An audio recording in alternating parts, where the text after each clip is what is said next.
ಸಮಸ್ತ ಕನ್ನಡ ನಾಡಿನ ವೀಕ್ಷಕರಿಗೆ ನಿಮ್ಮ ಶ್ರುತಿ ಮಾಡುವ ನಮಸ್ಕಾರಗಳು.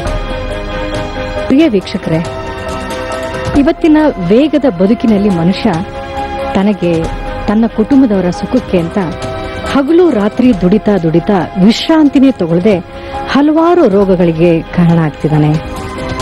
ಆದರೆ ಸಂಪಾದನೆಯ ಜೊತೆಗೆ ಉತ್ತಮವಾದಂಥ ಆರೋಗ್ಯನೂ ಇದ್ಬಿಟ್ರೆ ಬದುಕು ಎಷ್ಟು ಚಂದ ಅಲ್ವಾ? ಈ ಮೈಗ್ರೈನ್, ಆರ್ಥರೈಟಿಸ್, ಬಂಜೆತನ, ಹೀಗೆ ಹಲವಾರು ಕಾಯಿಲೆಗಳಿಗೆ ಜನ ತುತ್ತಾಗ್ತಾ ಇದ್ದಾರೆ. ಇಂಥ ರೋಗಿಗಳನ್ನ ರೋಗ ಮುಕ್ತಗೊಳಿಸೋದಕ್ಕೆ ನಮ್ಮ ಹೋಮಿಯೋಪತಿ ಅತ್ಯುತ್ತಮವಾದಂತಹ ಕೆಲಸನ ಮಾಡ್ತಾ ಇದ್ದಾರೆ. ಯಾವುದೇ ಅಡ್ಡ ಪರಿಣಾಮವಿಲ್ಲದೆ ಜನರಲ್ಲಿ ಧೈರ್ಯವನ್ನ ತುಂಬುತ್ತಾ ಉತ್ತಮ ಆರೋಗ್ಯ ಕೊಡುವಲ್ಲಿ ಯಶಸ್ವಿಯಾಗಿದ್ದಾರೆ. ಆರೋಗ್ಯವೇ ಭಾಗ್ಯ. ಆರೋಗ್ಯ ಒಂದು ಚೆನ್ನಾಗಿದ್ರೆ ಜೀವನದಲ್ಲಿ ಏನೆಲ್ಲ ಸಾಧನೆ ಮಾಡಬಹುದು ಅನ್ನೋ ಮಾತು ಕೇಳಿದೀವಲ್ಲ, ಅದು ಸತ್ಯ ಕೂಡ. ಉತ್ತಮವಾದ ಆರೋಗ್ಯ, ಸದೃಢವಾದಂತ ಶರೀರ ಇದ್ದವನೇ ಪುಣ್ಯವಂತ ಅನ್ನೋವಾಗ ಆಗ್ಬಿಟ್ಟಿದೆ ಇವತ್ತಿನ ಕಾಲದಲ್ಲಿ. ಹಲವಾರು ಕಾಯಿಲೆಗಳಿಗೆ ನಮ್ಮ ಜೀವನ ಶೈಲಿ ಹಾಗೂ ಕೆಲಸದ ಒತ್ತಡವೇ ಕಾರಣ. ಅದರಲ್ಲೂ ಇವತ್ತು ನಾವು ಚರ್ಚೆ ಮಾಡ್ತಾ ಇರುವಂತಹ ಕಾಯಿಲೆ ವೆರಿಕೋಸ್ ವೇನ್ಸ್. ಇದನ್ನ ರಕ್ತನಾಳ ಉಬ್ಬುವಿಕೆ ಅಂತಲೂ ಕೂಡ ನಾವೆಲ್ಲರೂ ಕರಿತೀವಿ, ನೀವೆಲ್ಲರೂ ಕೇಳಿರ್ತೀರಾ. ಈ ಕಾಯಿಲೆಗೂ ಕೂಡ ನಮ್ಮ ಜೀವನ ಶೈಲಿಯ ಅಥವಾ ನಮ್ಮ ಆಹಾರದ ಕ್ರಮ ಸಾಕಷ್ಟು ಪರಿಣಾಮ ಬೀರುತ್ತೆ ಅಂದ್ರೆ ಬಹುಶಃ ನನಗೆ ಹಾಗೂ ನಿಮ್ಮೆಲ್ಲರಿಗೂ ಆಶ್ಚರ್ಯ ಆಗಬಹುದು. ಈ ರಕ್ತನಾಳಗಳಲ್ಲಿ ಸಣ್ಣದಂತಹ ರಕ್ತ ಹೆಪ್ಪುಗಟ್ಟುವಿಕೆಯನ್ನು ಕೂಡ ನಾವು ಕಾಣ್ತೀವಿ. ಸಾಮಾನ್ಯವಾಗಿ ಈ ಕಾಯಿಲೆನ ನಾವೆಲ್ಲರೂ ನಿರ್ಲಕ್ಷಣೆ ಮಾಡ್ತಾ ಇದೊಂದು ಸಿಂಪಲ್ ಆದ ಕಾಯಿಲೆ ಅಂತ ನಾವೆಲ್ಲರೂ ತಿಳ್ಕೊಳ್ತೀವಿ. ಈ ವಿಚಾರವಾಗಿ ನಿಮಗೆ ತಿಳಿಸ್ಕೊಡೋದಕ್ಕೆ ಈ ಕಾರ್ಯಕ್ರಮದಲ್ಲಿ ನಮ್ಮ ಹೋಮಿಯೋಪತಿಯ ನುರಿತ ವೈದ್ಯರಾದಂಥ ಡಾಕ್ಟರ್ ಮಂಜುನಾಥ್ ಅವರು ನಮ್ಮೊಂದಿಗಿದ್ದಾರೆ. ಮಂಜುನಾಥ್ ಅವರೇ, ನಮಸ್ಕಾರ. ನಮಸ್ತೆ ಮೇಡಮ್. ಈ ವೆರಿಕೋಸ್ ವೇನ್ಸ್, ಈ ಒಂದು ಕಾಯಿಲೆ ಎಷ್ಟು ತೀವ್ರವಾಗಿ ಒಬ್ಬ ವ್ಯಕ್ತಿಯನ್ನ ಕಾಡಬಲ್ಲದು, ಇದಕ್ಕೆ ಚಿಕಿತ್ಸೆಗಳೇನು ಅಂತ ತಿಳ್ಕೊಳ್ಳೋದಕ್ಕೆ ನಾನು ಹಾಗೂ ವೀಕ್ಷಕರು ಇಬ್ರು ಕಾಯ್ತಾ ಇದ್ದೀವಿ. ದಯವಿಟ್ಟು ತಿಳಿಸ್ಕೊಡಿ. ಖಂಡಿತ ಈ ಸಮಸ್ಯೆ ಬಗ್ಗೆ ವೀಕ್ಷಕರಿಗೆ ತಿಳಿಸ್ಕೊಡಲು ನಾನು ರೆಡಿ ಆಗಿದ್ದೀನಿ. ಬನ್ನಿ ಮೇಡಮ್. ವೆರಿಕೋಸ್ ವೈನ್ಸ್ ಅಂದ್ರೆ ಉಬ್ಬಿದ ರಕ್ತನಾಳಗಳಂತ ಹೇಳಿ ಕರಿಬಹುದು. ನಮ್ಮ ಕಾಲಿನಲ್ಲಿ ಯಾವಾಗ ರಕ್ತ ಸಂಚಾರ ಅನ್ನೋದು ಕಡಿಮೆ ಆಗುತ್ತೆ, ಆಗ ರಕ್ತನಾಳಗಳ ಉಬ್ಬುವಿಕೆಗೆ ಒಳಗಾಗುತ್ತೆ, ಊತಕ್ಕೆ ಒಳಗಾಗುತ್ತೆ. ಸೊ ಇದೇ ಕಂಡೀಷನ್ ನಾವು ವೆರಿಕೋಸ್ ವೈನ್ಸ್ ಅಂತ ಹೇಳಿ ಕರಿಬಹುದು. ನಾರ್ಮಲಿ ವೆನ್ ಹಾರ್ಟ್ ಕಾಂಟ್ರಾಕ್ಟ್ಸ್ ಅಂದ್ರೆ ಹೃದಯ ಕಾಂಟ್ರಾಕ್ಟ್ ಆದಾಗ ಶುದ್ಧ ರಕ್ತ ಆರ್ಟರೀಸ್ ಮೂಲಕ ಅದು ಕಾಲ್ಗೆ ಹೋಗುತ್ತೆ. ಸೊ ಅದು ಅಶುದ್ಧ ರಕ್ತ ಆಗುತ್ತೆ. ಸೊ ಅಶುದ್ಧ ರಕ್ತನ ತಿರ್ಗಾ ಶುದ್ಧೀಕರಣ ಮಾಡುವಂಥದ್ದು ಹೃದಯ ಮತ್ತೆ ಶ್ವಾಸಕೋಶ. ಅದನ್ನ ತಿರ್ಗಾ ಮೇಲ್ಗಡೆ ಕೊಂಡೊಯ್ಯೋ ಕೆಲಸ ಮಾಡುವಂಥದ್ದು ಅಬಧಮನಿಗಳು ಅಂತ ಹೇಳ್ತೀವಿ. ಅದನ್ನೇ ನಾವು ವೇನ್ಸ್ ಅಂತ ಹೇಳಿ ಕರಿಬಹುದು. ಈಗ ಹೃದಯದಿಂದ ಕಾಲ್ಗೆ ಹೋಗುವಂಥದ್ದು ರಕ್ತ ಬಹಳ ಈಸಿ, ಬಟ್ ಕೆಳಗಡೆಯಿಂದ ಮೇಲ್ಗಡೆ ಅಗೇನ್ಸ್ಟ್ ಗ್ರಾವಿಟಿ ಬರಬೇಕು ಅಂದ್ರೆ ನಮ್ಮ ಕಾಲಿನಲ್ಲಿರುವಂತ ರಕ್ತನಾಳಗಳ ಶಕ್ತಿ ಬಹಳನೇ ಇಂಪಾರ್ಟೆಂಟ್ ಆಗುತ್ತೆ. ಆ ರಕ್ತನಾಳಗಳಲ್ಲಿ ನಾವು ನೋಡ್ತಾ ಇದೀವಿ ಈಗ ವ್ಯಾಲ್ವ್ಸ್ ಅಂತ ನೋಡ್ತೀವಿ. ಸೊ ಕವಾಟಗಳು ಅಂತ ಹೇಳಿ ಕರಿಬಹುದು. ಕವಾಟಗಳು ಯಾವ ರೀತಿ ಕೆಲಸ ಮಾಡ್ತಾ ಹೋಗುತ್ತೆ ಅಂದ್ರೆ ಅದು ಒನ್ ವೇ ಡೈರೆಕ್ಷನ್ ಅಲ್ಲಿ ಅಗೇನ್ಸ್ಟ್ ಗ್ರಾವಿಟಿ ರಕ್ತನ ಮೇಲ್ಗಡೆ ಪುಷ್ ಮಾಡೋದಕ್ಕೆ ಸಹಾಯ ಮಾಡ್ತಾ ಇರುತ್ತೆ. ಸೊ ಯಾವಾಗ ಈ ಕವಾಟ್ಗಳ ಶಕ್ತಿ ಕರೆಕ್ಟ್ ಆಗಿರುತ್ತೆ, ಯಾವುದೇ ರೀತಿ ಸಮಸ್ಯೆ ಉಂಟಾಗೋದಿಲ್ಲ. ಬಟ್ ಈ ರೀತಿಯ ಒಂದು ವೆರಿಕೋಸ್ ವೈನ್ಸ್ ಪೇಷಂಟ್ಸ್ ಅಲ್ಲಿ ಏನಾಗುತ್ತೆ, ಈ ವ್ಯಾಲ್ವ್ಸ್ ನ ಶಕ್ತಿ ಕುಗ್ದಾಗ ಅಥವಾ ವ್ಯಾಲ್ವ್ಸ್ ಅದರ ಕೆಲಸ ಅದು ಕಡಿಮೆ ಆದಾಗ ಸೊ ಒನ್ ವೇ ಡೈರೆಕ್ಷನ್ಸ್ ಇರೋದೇನಾಗುತ್ತೆ, ಬ್ಯಾಕ್ ಫ್ಲೋ ಆಫ್ ಬ್ಲಡ್ ಆಗುತ್ತೆ. ಅಂದ್ರೆ ಕೆಳಗಡೆನೆ ರಕ್ತ ಉಳ್ಕೊಳ್ಳೋಕೆ ಸ್ಟಾರ್ಟ್ ಆಗುತ್ತೆ. ಸೊ ಯಾವಾಗ ತುಂಬಾ ದಿವಸ ಕಾಲಿನ ರಕ್ತನಾಳಗಳಲ್ಲೇ ರಕ್ತ ಉಳ್ಕೊಳ್ತು ಅಂದ್ರೆ ಅಲ್ಲೊಂದು ಪ್ರೆಷರ್ ಡೆವಲಪ್ ಆಗುತ್ತೆ. ಮೆಡಿಕಲ್ ಅದನ್ನ ನಾವು ಇಂಟ್ರಾವಿನಸ್ ಪ್ರೆಷರ್ ಅಂತ ಹೇಳಿ ಕರಿತೇವೆ. ಸೊ ಕಾಲಿನ ರಕ್ತನಾಳಗಳಲ್ಲಿ ಇಂಟ್ರಾವಿನಸ್ ಪ್ರೆಷರ್ ಅನ್ನೋದು ಹೆಚ್ಚಾದಾಗ ರಕ್ತನಾಳಗಳು ಉಬ್ಬುವಿಕೆಗೆ ಒಳಗಾಗುವಂಥದ್ದು, ತಿರುಚುವಿಕೆಗೆ ಒಳಗಾಗುವಂಥದ್ದು, ದಪ್ಪ ಆಗುವಂಥದ್ದು, ಟಾರ್ಚರಸ್ ಆಗುವಂಥದ್ದು. ಸೊ ಇದೇ ಕಂಡೀಷನ್ ನಾವು ವೆರಿಕೋಸ್ ವೈನ್ಸ್ ಅಂತ ಹೇಳಿ ಕರಿತೇವೆ. ನೋಡಿದ್ರಲ್ಲ ವೀಕ್ಷಕರೇ, ಈ ವೆರಿಕೋಸ್ ವೈನ್ಸ್ ಬಗ್ಗೆ ನಮ್ಮ ಹೋಮಿಯೋಪತಿ ವೈದ್ಯರಾದ ಡಾಕ್ಟರ್ ಮಂಜುನಾಥ್ ಅವರು ಎಷ್ಟು ಸರಳವಾಗಿ ಎಷ್ಟು ವಿವರವಾಗಿ ತಿಳಿಸಿದ್ರು ಅಂತ. ಅಷ್ಟೇ ಅಲ್ಲ, ಈ ಕಾರ್ಯಕ್ರಮದಲ್ಲಿ ಇನ್ನಷ್ಟು ವಿವರವಾಗಿ ಈ ಕಾಯಿಲೆ ಬಗ್ಗೆ ತಿಳಿಸ್ಕೊಡ್ತಾರೆ. ಇನ್ನು ಈ ಕಾಯಿಲೆ ಬಗ್ಗೆ ಯಾರಿಗಾದ್ರೂ ಸಮಸ್ಯೆ ಇದ್ರೆ ನಿಮ್ಮ ಈ ಟಿವಿ ಪರದೆ ಮೇಲೆ ಒಂದು ಸಂಖ್ಯೆ ಬರ್ತಾ ಇದೆ. ಆ ಸಂಖ್ಯೆಗೆ ನೀವು ಕರೆ ಮಾಡಬಹುದು, ನೇರವಾಗಿ ವೈದ್ಯರ ಜೊತೆ ನೀವು ಮಾತಾಡಬಹುದು, ನಿಮ್ಮ ಸಮಸ್ಯೆಗಳಿಗೆ ಪರಿಹಾರನೂ ಕೂಡ ಕಂಡುಕೊಳ್ಬಹುದು. ಡಾಕ್ಟರ್, ನನಗೊಂದು ವಿಷಯ ಗೊತ್ತಾಗಬೇಕು. ಇತ್ತೀಚಿನ ದಿನಗಳಲ್ಲಿ ಈ ಕಾಯಿಲೆ ಹೆಚ್ಚಾಗಿ ಕಾಣಿಸ್ಕೊಳ್ತಾ ಇದೆ ಹೆಚ್ಚು ಜನರಲ್ಲಿ. ಇದಕ್ಕೆ ಕಾರಣ ಏನಿರ್ಬೋದು? ಖಂಡಿತ ಈ ವೆರಿಕೋಸ್ ವೈನ್ಸ್ ಅನ್ನೋದು ತುಂಬಾ ದಿವಸಗಳ ಕಾಲದಿಂದ ನಾವು ನೋಡ್ತಾ ಬರ್ತಾ ಇದ್ದೀವಿ. ಬಟ್ ತುಂಬಾ ಜನಕ್ಕೆ ಈ ಸಮಸ್ಯೆಯಿಂದ ಬಳಲ್ತಿದ್ರು ಸಹ ಇದೇ ವೆರಿಕೋಸ್ ವೇನ್ಸ್ ಅಂತ ಅವ್ರಿಗೆ ಗೊತ್ತಾಗ್ತಾ ಇಲ್ಲ. ಅಲ್ಲ, ಇದೊಂದು ಕಾಯಿಲೆ ಅಂತಾನು ಕೂಡ ಗೊತ್ತಿರಲ್ಲ ಹೆಚ್ಚು ಖಂಡಿತ ಜನಕ್ಕೆ. ಗೊತ್ತಾಗ್ತಾ ಇಲ್ಲ. ಮತ್ತೆ ಇನ್ನೊಂದು ಈ ಸಮಸ್ಯೆದಲ್ಲಿ ಪರ್ಟಿಕ್ಯುಲರ್ ಆಗಿ ಏನಾಗುತ್ತೆ, ಅವ್ರ ಕಾಲ್ಗಳನ್ನ ನೋಡ್ಕೊಂಡಾಗ ರಕ್ತನಾಳಗಳ ಉಬ್ಬುವಿಕೆ ಗೊತ್ತಾಗ್ತಾ ಹೋಗ್ತಾ ಇರತ್ತೆ. ಬಟ್ ಸ್ವಲ್ಪ ವರ್ಷ ಏನಾಗುತ್ತೆ, ಈ ಕಾಯಿಲೆ ಯಾವುದೇ ರೀತಿ ದೇಹಕ್ಕೆ ನೋವನ್ನು ಉಂಟು ಮಾಡೋದಿಲ್ಲ. Okay. ಸೊ ಪೇಷಂಟ್ಸ್ ಮೆಂಟಾಲಿಟಿ ಹೇಗಿರುತ್ತೆ ಅಂದ್ರೆ, ನೋವು ಬಂದ ಮೇಲೆ ಚಿಕಿತ್ಸೆ ಪಡ್ಕೊಂಡ್ರೆ ಆಯ್ತು, ಅಂದ್ರೆ ಆ ವೇನ್ಸ್ ಗಳು ಪೇನ್ ಇರಲ್ಲ ಅಂತಾನು, ಪೇನ್ ಸ್ವಲ್ಪ 1 ವರ್ಷಗಳ ಕಾಲ 1.5 ವರ್ಷಗಳ ಕಾಲ ಯಾವುದೇ ರೀತಿ ನೋವು ಕಾಣಿಸ್ಕೊಳ್ಳೋದು, that is a body mechanism ಅಂತ ಹೇಳಿ ಕರಿತೀವಿ. ಸೊ ಇದರಿಂದ ಏನಾಗುತ್ತೆ, ಯಾವುದೇ ರೀತಿ ಈ ಸಮಸ್ಯೆ ಉಂಟಾದ ಮೇಲೆ ಚಿಕಿತ್ಸೆ ಪಡ್ಕೊಂಡ್ರಾಯ್ತು ಅಥವಾ ನೋವು ಬಂದ ಮೇಲೆ ವೈದ್ಯನ ಭೇಟಿ ಮಾಡಿದ್ರಾಯ್ತು ಅಂತ ಮೆಂಟಾಲಿಟಿಲಿ ಅವ್ರು ಇರ್ತಾ ಹೋಗ್ತಾ ಇದ್ದಾರೆ. ಮೇನ್ ಆಗಿ ವೆರಿಕೋಸ್ ವೈನ್ಸ್ ಅನ್ನೋದು ನಾವು ನೋಡ್ತಾ ಹೋಗ್ಬೇಕು ಅಂತ ಹೇಳಿದ್ರೆ, ಇದನ್ನ ನಾವು ತಿರುಚು ರಕ್ತನಾಳಗಳಂತ ಹೇಳಿ ಕರಿತೇವೆ ಅಥವಾ ಉಬ್ಬಿದ ರಕ್ತನಾಳಗಳಂತ ಹೇಳಿ ಕೂಡ ಕರಿಬಹುದು. ಅಂದ್ರೆ ವೈನ್ಸ್ ಟ್ವಿಸ್ಟ್ ಆಗಿ ಟ್ವಿಸ್ಟ್ clot ಆಗಿರುವಂತದ್ದು. ಆಗುತ್ತೆ. ಸೊ ಯಾವಾಗ ವೆರಿಕೋಸ್ ವೇನ್ಸ್ ಅನ್ನೋದು ಇದೊಂದು ಕಾಲಿನ ರಕ್ತನಾಳಗಳಲ್ಲಿ ಕಂಡು ಬರುವಂತಹ ಒಂದು ಸಮಸ್ಯೆ. ಓಕೆ, ಯಾವಾಗ ದೇಹದಲ್ಲಿ ರಕ್ತ ಸಂಚಾರ ಅನ್ನೋದು ಕಡಿಮೆ ಆಗುತ್ತೆ, ಆಗ ರಕ್ತನಾಳಗಳು ಉಬ್ಬುವಿಕೆಗೆ ಒಳಗಾಗುತ್ತೆ. ಎಪಿಡಮಾಲಜಿಕಲಿ ನೋಡ್ಬೇಕು ಅಂತ ಹೇಳಿದ್ರೆ, ಸುಮಾರು 2 ಲಕ್ಷದಿಂದ 3 ಲಕ್ಷ ಜನರು 1 ವರ್ಷಕ್ಕೆ ಈ ವೆರಿಕೋಸ್ ವೇನ್ಸ್ ಅನ್ನೋ ಕಂಡೀಷನ್ಸ್ಗೆ ಇವತ್ತಿನ ದಿನಗಳಲ್ಲಿ ತುತ್ತಾಗ್ತಾ ಬರ್ತಾ ಇದ್ದಾರೆ. ಸೊ ಅದರಲ್ಲೂ ಮಹಿಳೆಯರು they are more prone to get an varicose veins, ಯಾಕಂದ್ರೆ ಹಾರ್ಮೋನಲ್ ಇಂಬ್ಯಾಲೆನ್ಸಸ್ ಇಂದ ಅವ್ರಿಗೆ ಜಾಸ್ತಿ ಅತಿ ಹೆಚ್ಚಾಗಿ ಬರುತ್ತೆ. ಸೊ ಅದಕ್ಕೆ ಮಹಿಳೆಯರೇ ಮನೆಯಲ್ಲಿ ನಿಂತ್ಕೊಂಡು ಹೆಚ್ಚು ಕೆಲಸ ಮಾಡುವಂತದ್ದು, ಮತ್ತೆ ಸ್ಥೂಲಕಾಯ ಒಬೆಸಿಟಿ ಅನ್ನೋದು ಇವತ್ತಿನ ದಿನಗಳಲ್ಲಿ ಮಹಿಳೆಯರಿಗೆ ತುಂಬಾನೇ ತೊಂದರೆ ಇಲ್ಲ, ಕೊಡ್ತಾ ಇದೆ. ಬರೀ ನಿಂತ್ಕೊಂಡು ಕೆಲಸ ಮಾಡೋರ್ಗೆ ಮಾತ್ರನ, ಇವನ್ ಈ ಕಂಪ್ಯೂಟರ್ ಮುಂದೆ ಲೈಕ್ ಆಫೀಸಲ್ಲಿ ಕೂತ್ಕೊಂಡು ಕೆಲಸ ಕೆಲಸ ಮಾಡೋರು, ಮಾಡಿದ್ರು ಕೂಡ ಬರುತ್ತೆ. ಸೊ ಅದನ್ನ ನಾವು ಮೆಡಿಕಲ್ ಸೆಡೆಂಟರಿ ಲೈಫ್ಸ್ ಅಂತ ಹೇಳಿ ಅಂದ್ರೆ ಕರೀತೀವಿ. ಮೋರ್ ಓವರ್ ಆಕ್ಟಿವಿಟೀಸ್ ಇಲ್ಲದೆ ಇರುವಂತವ್ರಿಗೆ ಈ ವೆರಿಕೋಸ್ ವೇನ್ಸ್ ಬರುತ್ತೆ. ಖಂಡಿತ ವೀಕ್ಷಕರು ತಿಳ್ಕೊಳ್ಬೇಕು, ಬಿಕಾಸ್ ಇದು ಬರೀ ಸಮಸ್ಯೆ ನೋವು ಬಂದ ಮೇಲೆ ವೈದ್ಯನ ಭೇಟಿ ಮಾಡೋದಲ್ಲ. ಸೊ ನಾನು ಏನೇನ್ ಲಕ್ಷಣಗಳನ್ನ ಹೇಳ್ತೀನಿ, ಏನೇನ್ ಕಾರಣಗಳನ್ನ ಹೇಳ್ತೀನಿ, ತುಂಬಾ ಪ್ರೊಫೆಷನಲ್ಸ್ ನಾವು ನಿಂತ್ಕೊಂಡು ನೋಡಬಹುದು. Prolong standing for long time, ಅಥವಾ ನೀವು ಹೇಳ್ದಂಗೆ prolong sitting for long time ಅಂತ ಕೂಡ ಒಂದು ಮೇನ್ ಕಾಸ್ ಅಂತಾನೆ ಹೇಳ್ತೀವಿ. ತುಂಬಾ ಪ್ರೊಫೆಷನಲ್ಸ್ ಅಲ್ಲಿ ನಾವು ನೋಡಬಹುದು. For example traffic police man ಆಗಿರ್ಬೋದು, 8 ಗಂಟೆಗಳ ಕಾಲ ಬೆಳಗ್ಗೆಯಿಂದ ಸಾಯಂಕಾಲ ತನಕ ನಿಂತ್ಕೊಂಡು ಕೆಲಸ ಮಾಡುವಂಥದ್ದು, ಅಥವಾ ಶಿಕ್ಷಕರು ಟೀಚರ್ಸ್ ಆಗಿರ್ಬೋದು 5 ಗಂಟೆಗಳ ಕಾಲ 6 ಗಂಟೆಗಳ ಕಾಲ ನಿಂತ್ಕೊಂಡು ಒಂದೇ ಜಾಗದಲ್ಲಿ ಪಾಠ ಮಾಡ್ತಾ ಹೋಗ್ತಾ ಇರ್ತಾರೆ, ಅಥವಾ ಬೇಕರಿಲಿ ಕೆಲಸ ಮಾಡೋರಾಗಿರ್ಬೋದು, ಸೆಕ್ಯೂರಿಟಿ ಏಜೆಂಟ್ಸ್ ಆಗಿರ್ಬೋದು, ಅಲ್ಲ, ಈ ತರ ತುಂಬಾ categories ಬರ್ತಾ ತುಂಬಾನೇ ಇದ್ದಾರೆ. ಪ್ರೊಫೆಷನಲ್ಸ್ ಅಲ್ಲಿ ಇದ್ದಾರೆ. ಡಾಕ್ಟರ್, ಈಗ ಒಂದು ಕಾಲ್ ಇದೆ, ಕಾಲರ್ ತಗೊಳ್ಳೋಣ. ಹಲೋ, ನಿಮ್ ಹೆಸರು? ಮೇಡಮ್ ಜಫರ್ ಮಾತಾಡ್ತಾ ಇರೋದು ಬೆಂಗಳೂರಿಂದ. ಓಕೆ, ಡಾಕ್ಟರ್ಗೆ ನಿಮ್ಮ ಕರೆಯನ್ನ ಕೊಡ್ತೀನಿ. ಅವ್ರ ಜೊತೆ ನಿಮ್ಮ ಸಮಸ್ಯೆಗಳನ್ನ ನೀವು ನೇರವಾಗಿ ಅವ್ರ ಜೊತೆನೆ ಮಾತಾಡ್ಬೋದು. Doctor please. ಸರ್, ಇವಾಗ ಟಿವಿಯಲ್ಲಿ ಬರ್ತಾ ಇದ್ದಲ್ಲ ಸರ್ ಸಮಸ್ಯೆ, ಅದೇ ತರ ನನಗೂ ತೊಂದರೆ ಇದೆ ಸರ್. ಓಕೆ, ಏನಾಗ್ತಿದೆ, ಏನ್ ತೊಂದರೆ ಕಾಣ್ತಿದೆ ನಿಮ್ಗೆ? ಸರ್, ಅದು ನರಗಳು ದಪ್ಪ ಕಾಣಿಸ್ಕೊಳ್ತಾ ಇದೆ ಸರ್, ಗಟ್ಟಿ ತರ. ಓಕೆ ಮತ್ತೆ ನಂದು ಸ್ವಲ್ಪ ಚರ್ಮ ಕೂಡ ಬ್ಲಾಕ್ ಆಗ್ತಾ ಇದೆ ಸರ್. ಓಕೆ, ಎಷ್ಟು ವಯಸ್ಸು ನಿಮ್ಗೆ? 42 ವರ್ಷ ಸರ್. ಓಕೆ, ಎಷ್ಟು ವರ್ಷದಿಂದ ಈ ಸಮಸ್ಯೆ ಕಂಡು ಬರ್ತಿದೆ ಸರ್? 2.5 ವರ್ಷ ಆಯ್ತು ಸರ್. ಓಕೆ, ಎಲ್ಲಾದ್ರೂ ವೈದ್ಯನ ಭೇಟಿಯಾಗಿದ್ರಾ, ಚಿಕಿತ್ಸೆ ಏನಾದ್ರೂ ಪಡ್ಕೊಂಡಿದ್ರಾ? ಸರ್, ಸ್ವಲ್ಪ ಆಯಿಂಟ್ಮೆಂಟ್ ಅದು ಕೊಟ್ಟಿದ್ರು ಸರ್, ಕ್ರೀಮ್ ಯೂಸ್ ಮಾಡಕ್ಕೆ. ಓಕೆ ಸ್ವಲ್ಪ ಇದು ಇರುತ್ತೆ ಸರ್, ಇಚ್ಚಿಂಗ್ ಇರುತ್ತೆ, ಕೆರೆದ ಸ್ವಲ್ಪ. ಓಕೆ ಓಕೆ, ಬೇರೆ ಏನ್ ಸಮಸ್ಯೆ ಕಂಡು ಬರ್ತಿದೆ ಸರ್ ನಿಮ್ಗೆ? ಅಷ್ಟೇ ಸರ್, ಸ್ವಲ್ಪ ಅವಾಗ ಸ್ವಲ್ಪ ನೋವು ಕೂಡ ಕಾಣಿಸ್ಕೊಳ್ಳುತ್ತೆ ನೋಡಿ. ಓಕೆ, ಮೊದಲನೇದಾಗಿ ನಾನು ಏನ್ ಹೇಳೋದಕ್ಕೆ ಇಷ್ಟಪಡ್ತೀನಿ ನಿಮ್ಗೆ, ಇವತ್ತಿನ ವಿಷಯ ನಾವು ವೆರಿಕೋಸ್ ವೈನ್ಸ್ ಬಗ್ಗೆ ಮಾತಾಡ್ತಾ ಇದ್ದೀವಿ. ಸೊ ವೆರಿಕೋಸ್ ವೈನ್ಸ್ ಅಂದ್ರೆ ಬರೀ ರಕ್ತನಾಳಕ್ಕೆ ಮಾತ್ರ ಸೀಮಿತ ಇರೋದಿಲ್ಲ. ನಾವು ಹೇಗೆ ವಿಜುವಲ್ಸ್ ತೋರಿಸ್ತಾ ಇದೀವಿ ಆ ರೀತಿ ನಿಮ್ಮ ಲಕ್ಷಣಗಳು ಕೂಡ ಹೇಳ್ತಾ ಇದ್ದೀರಾ. ಸರ್, ರಕ್ತನಾಳಗಳು ಉಬ್ಬುವಿಕೆಗೆ ಒಳಗಾಗಿದೆ, ದಪ್ಪಾಗಿದೆ ಅಂತ ಹೇಳ್ತಾ ಇದ್ದೀರಾ. ಸೊ ಜೊತೆಗೆ ಕಾಲು ಕೂಡ ಕಪ್ಪಾಗ್ತಾ ಇದೆ. ಸೊ ನಾವು ಈ 4ನೇ ಹಂತದ ಒಂದು ಸ್ಟೇಜಸ್ ಅಲ್ಲಿ ಈ ಕಾಲು ಯಾಕೆ ಕಪ್ಪಾಗುತ್ತೆ ಅಂತ ಹೇಳಿದ್ರೆ, ತುಂಬಾ ದಿವಸ ಮಲಿನ ರಕ್ತ ಅಥವಾ ಕೆಟ್ಟ ರಕ್ತ ನಮ್ಮ ಕಾಲಿನ ರಕ್ತನಾಳಗಳಲ್ಲಿ ಉಳ್ಕೊಳ್ತು ಅಂದ್ರೆ, ಸೊ ಆ ಭಾಗದ ಚರ್ಮ ಕೂಡ ಕಪ್ಪಾಗುತ್ತೆ. ಸೊ ಅಂದ್ರೆ ನೀವು ವೆರಿಕೋಸ್ ವೈನ್ಸಿನ 4ನೇ ಹಂತದಲ್ಲಿ ಇದ್ದೀರಾ. ಸೊ ಈ ಹಂತ ಏನಾದ್ರೂ ದಾಟ್ತು ಅಂತ ಹೇಳಿದ್ರೆ ವೆರಿಕೋಸ್ ಅಲ್ಸರ್ ಅಂತ ಕಂಡೀಷನ್ಸ್ ಬರುತ್ತೆ. ದಯವಿಟ್ಟು ನಾನೊಂದು ಅಡ್ವೈಸ್ ಕೊಡೋದಕ್ಕೆ ಇಷ್ಟಪಡ್ತೀನಿ, ಯಾವುದೇ ರೀತಿ ಚರ್ಮದ ಸಮಸ್ಯೆ ಅಂತ ತಿಳ್ಕೊಂಡು ಮೇಲೆ ಸ್ಪ್ರೇಗಳನ್ನ ಅಪ್ಲೈ ಮಾಡುವಂಥದ್ದು, ಮುಲಾಮ್ಗಳನ್ನ ಅಪ್ಲೈ ಮಾಡುವಂಥದ್ದು ಖಂಡಿತ ಮಾಡಕ್ ಹೋಗ್ಬೇಡಿ. ಸೊ ಮುಲಾಮ್ಗಳು ಅಪ್ಲೈ ಮಾಡಿದ್ರೆ ನಿಮ್ಗೆ ಲಕ್ಷಣ ಮಾತ್ರ ಕಡಿಮೆ ಆಗುತ್ತೆ, ಬಟ್ ಒಳಗಡೆ ಇರುವಂತಹ ಸಮಸ್ಯೆ ಇನ್ನಷ್ಟು ಹೆಚ್ಚಾಗ್ತಾ ಹೋಗ್ತಾ ಇರುತ್ತೆ. ಸೊ ನಿಮ್ಮ ಕಾಲಿನ ಬಣ್ಣ ಕಪ್ಪು ಕಡಿಮೆ ಆಗ್ಬೇಕು ಅಂತ ಹೇಳಿದ್ರೆ ನಮ್ಮ ಇಂಟರ್ನಲ್ ಮೆಡಿಕೇಶನ್ಸ್ ನಾವು ತಗೊಳ್ಬೇಕಾಗತ್ತೆ. ಸೊ ನಮ್ಮ ಹೋಮಿಯೋಪತಿಲಿ ನಾವು ಕೊಡ್ತಾ ಇರುವಂತದ್ದು ನ್ಯಾನೋ ಜೆನೆಟಿಕ್ ಕಾನ್ಸ್ಟಿಟ್ಯೂಷನ್ ಮೆಡಿಸಿನ್.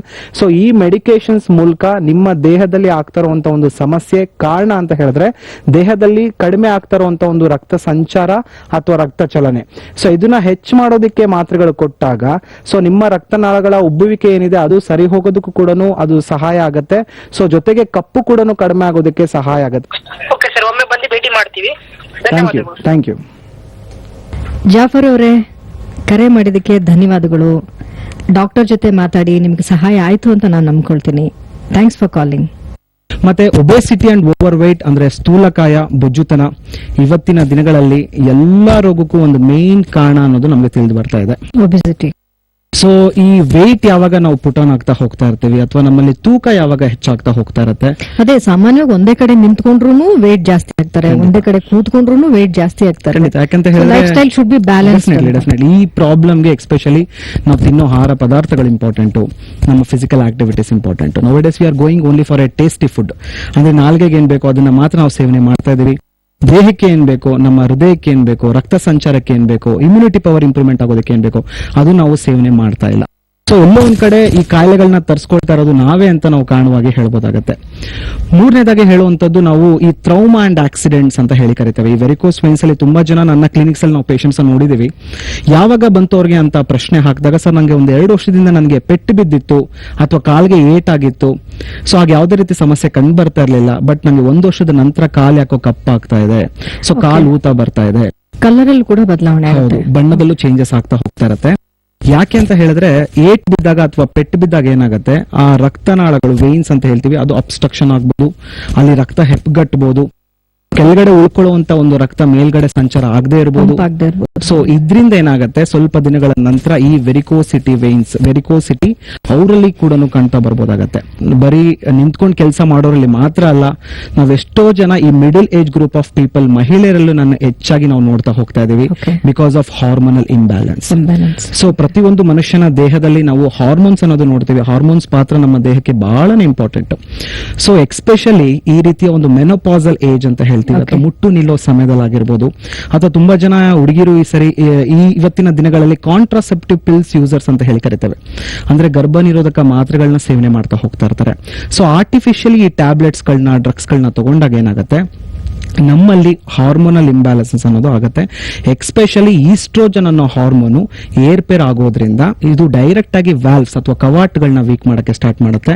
ಈ ಮೆನೋಪಾಸಲ್ ಏಜ್ ಅಲ್ಲಿ ಏನಾಗುತ್ತೆ, ಹಾರ್ಮೋನಲ್ ಇಂಬ್ಯಾಲೆನ್ಸ್ ಎಕ್ಸ್ಪೆಷಲಿ ಈಸ್ಟ್ರೋಜನ್ ಅನ್ನೋದು ಕಡಿಮೆ ಆಗ್ತಾ ಹೋಗೋದ್ರಿಂದ ಇದು ರಕ್ತ ಸಂಚಾರಕ್ಕೆ ಅಡೆತಡೆ ಆಗ್ಬೋದು, ದೇಹದ ಒಂದು ರಕ್ತನಾಳಗಳು ವೀಕ್ ಆಗಕ್ಕೆ ಸ್ಟಾರ್ಟ್ ಆಗುತ್ತೆ. ಸೊ ಅದರಿಂದ ಆ ಏಜ್ ಅಲ್ಲಿ ಅಥವಾ ಕಾಂಟ್ರಾಸೆಪ್ಟಿವ್ ಪಿಲ್ಸ್ ಯೂಸರ್ಸ್ ಅಲ್ಲೂ ಕೂಡ ಈ ರೀತಿಯ ವೆರಿಕೋಸ್ ವೇನ್ಸ್ ಬರುವಂತ ಸಾಧ್ಯತೆ ಖಂಡಿತ ಇರುತ್ತೆ. ಎಷ್ಟೋ ಜನ ಹುಡುಗಿರು ನಾವು ನೋಡಿರ್ಬೋದು ಕ್ರಾಸ್ ಗಾಗಿ ತುಂಬಾ ಹೊತ್ತು ಕೂತ್ಕೊಳ್ತಾರೆ. ಸೊ ಇದರಿಂದ ಕೂಡ ದೇಹದಲ್ಲಿ ಒಂದು ರಕ್ತ ಸಂಚಾರ ಅಡೆತಡೆ ಆಗ್ಬೋದು. ಸೊ ಹೃದಯದಿಂದ ಕಾಲಿಗೆ ಹೋಗ್ಬೋದು, ಕಾಲಿಂದ ಅವರು ಬಳಸುವಂತ ಉಡುಪು ಇರ್ಬೋದು, ಟೈಟ್ ಜೀನ್ಸ್ ಇರ್ಬೋದು, ಅದು ಕೂಡ ಒಂದು ಮೇನ್ ಕಾರಣ ಅಂತ ಹೇಳಿ. Especially tight clothings around waste ಅಂತ ಹೇಳಿ ಕರಿತೇವೆ. ಸೊಂಟದ ಭಾಗದಲ್ಲಿ ಕಟ್ಟುವಂತ ಒಂದು ಟೈಟ್ ಬಟ್ಟೆಗಳಾಗಿರ್ಬೋದು. ತುಂಬಾ ಪುರುಷರು ಕೂಡ ತುಂಬಾ ಟೈಟ್ ಆಗಿ ಬೆಲ್ಟ್ ಗಳನ್ನ ಹಾಕೊಳ್ತಾರೆ, ತುಂಬಾ ಟೈಟ್ ಆಗಿ ಪ್ಯಾಂಟ್ ಗಳನ್ನ ಹಾಕೊಳ್ತಾರೆ. ಇದೆಲ್ಲ ಒಂದ್ ಕಡೆ ಇಂಡೈರೆಕ್ಟ್ ಆಗಿ ವೆರಿಕೋಸ್ ವೇನ್ಸ್ ಬರೋದಕ್ಕೆ ಕಾರಣ ಅಂತಾನೆ ಹೇಳ್ಬೋದಾಗತ್ತೆ. ಮತ್ತೆ ಎಷ್ಟೋ ಜನಕ್ಕೆ ಗೊತ್ತಿಲ್ಲ ಇದು ಅನುವಂಶಿಕತೆ ಕೂಡ ಹೌದು. ಸೊ ಒಂದು 30 to 40% ಆಫ್ ಕೇಸಸ್ ಅಲ್ಲಿ ನಾವು ಅನುವಂಶಿಕತೆ ಕೂಡ ನಮ್ಮ ಪ್ರಾಕ್ಟೀಸ್ ಅಲ್ಲಿ ನೋಡಿದೀವಿ. ಡಾಕ್ಟರ್ ಮತ್ತೊಂದು ಕರೆ ಇದೆ, ಈ ಕರೆಯನ್ನು ತಗೊಳ್ತೀನಿ. ಹಲೋ, ನಮಸ್ಕಾರಮ್ಮ, ಏನ್ ನಿಮ್ ಹೆಸರು? ಪೂಜಾ ಅಂತ ಕಡೂರಿಂದ ಮಾತಾಡ್ತಾ ಇದ್ದೀನಿ. ಓಕೆ, ಏನಂದ್ರಿ ನಿಮ್ ಹೆಸರು? ಪೂಜಾ, ಕಡೂರಿಂದ ಮಾಡ್ತಾ ಇದ್ದೀರಿ. ಪೂಜಾ, ಯಾವ ಕಾಯಿಲೆ ಬಗ್ಗೆ ಮಾತಾಡ್ತಾ ಇದೀವಿ ಗೊತ್ತಲ್ಲ?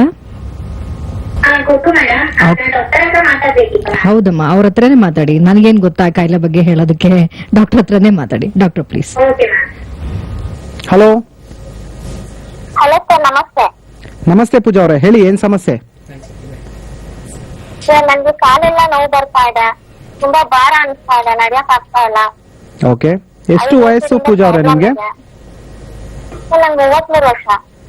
ಓಕೆ, ಸೊ ನೋವು ಅಂದ್ರೆ ನಿಮ್ಗೆ ಕಾಲಿನಲ್ಲಿ ಎಳ್ತ ಕಂಡು ಬರ್ತಿದ್ಯಾ ಅಥವಾ ಪಾದದಲ್ಲಿ ನೋವು ಕಂಡು ಬರ್ತಿದ್ಯಾ, ಜಾಯಿಂಟ್ ಅಲ್ಲಿ ನೋವು ಬರ್ತಿದ್ಯಾ, ಯಾವ್ದಲ್ಲಿ ನೋವು ಕಂಡು ಬರ್ತಿದೆ?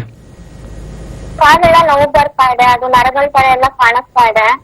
ಓಕೆ, ಇವಾಗ ಟಿವಿ ನೋಡ್ದೆ ಸರ್, ಅದಕ್ಕೆ ನಾನು ಕಾಲ್ ಮಾಡಿದೆ. ಓಕೆ, ಏನ್ ಕೆಲಸ ಮಾಡ್ತೀರಾ ನೀವು ಪೂಜಾ ಅವರೇ? ನಾನು ಆಫೀಸಲ್ಲಿ ವರ್ಕ್ ಮಾಡ್ತಾ ಇರ್ತೇನೆ ಸರ್. ತುಂಬಾ ಏನಾದ್ರೂ ನಿಂತ್ಕೊಂಡು ಕೆಲಸ ಮಾಡುವಂತದ್ದು ಅಥವಾ 6 ಗಂಟೆಗಳ ಕಾಲ ತುಂಬಾ ಹೊತ್ತು ಕೂತ್ಕೊಂಡು ಕೆಲಸ ಮಾಡೋದೇನಾದ್ರೂ ಉಂಟಾ ನಿಮ್ಮಲ್ಲಿ? ಯಾವಾಗ್ಲೂ ಕೂತ್ಕೊಂಡು ಕೆಲಸ ಮಾಡ್ತಾ ಇರ್ತೇನೆ. Okay, so that may be the reason ಅಂತ ಹೇಳ್ಬೋದು. ನಾನು ಕಾಯಿಲೆ ಬಗ್ಗೆ ಈಗ ತಿಳಿಸ್ಕೊಡ್ತಿದ್ದೆ ವೀಕ್ಷಕರಿಗೆ. ಸೊ ಇದು ಕೂತ್ಕೊಂಡ್ರ ಕೆಲಸ ಮಾಡೋರಲ್ಲೂ, ತುಂಬಾ ವರ್ಷಗಳ ಕಾಲ ಕೆಲಸ ಮಾಡೋರಲ್ಲೂ ಈ ರೀತಿಯ ಸಮಸ್ಯೆಗಳು ಕಂಡು ಬರುತ್ತೆ. ಬಟ್ ನೀವೇನ್ ಹೇಳ್ತಾ ಇದ್ದೀರಾ, ಸ್ವಲ್ಪ ನೋವು ಅಂತ ಹೇಳ್ತಾ ಇದ್ದೀರಾ, ಭಾರ ಅಂತ ಹೇಳ್ತಾ ಇದ್ದೀರಾ.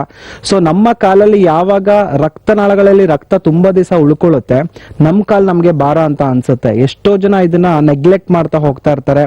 ಸೊ ಅದಕ್ಕೆ ಒಂದು ಅಡ್ವೈಸ್ ಕೊಡೋದಕ್ಕೆ ಇಷ್ಟಪಡ್ತೀನಿ. ಸೊ ದಿನನಿತ್ಯದಲ್ಲಿ ನೀವು ಮಲ್ಕೊಳ್ಬೇಕಾದ್ರೆ ಮಿನಿಮಮ್ ಆಗಿ ಅಟ್ಲೀಸ್ಟ್ 1 ಫೀಟ್ ಆದ್ರೂ ನೀವು ಹೈಟ್ ಅಂದ್ರೆ ಏನಾದ್ರೂ ತಲ್ದಿಮ್ ಇಟ್ಕೊಳ್ಳುವಂತದ್ದಾಗಿರ್ಬೋದು.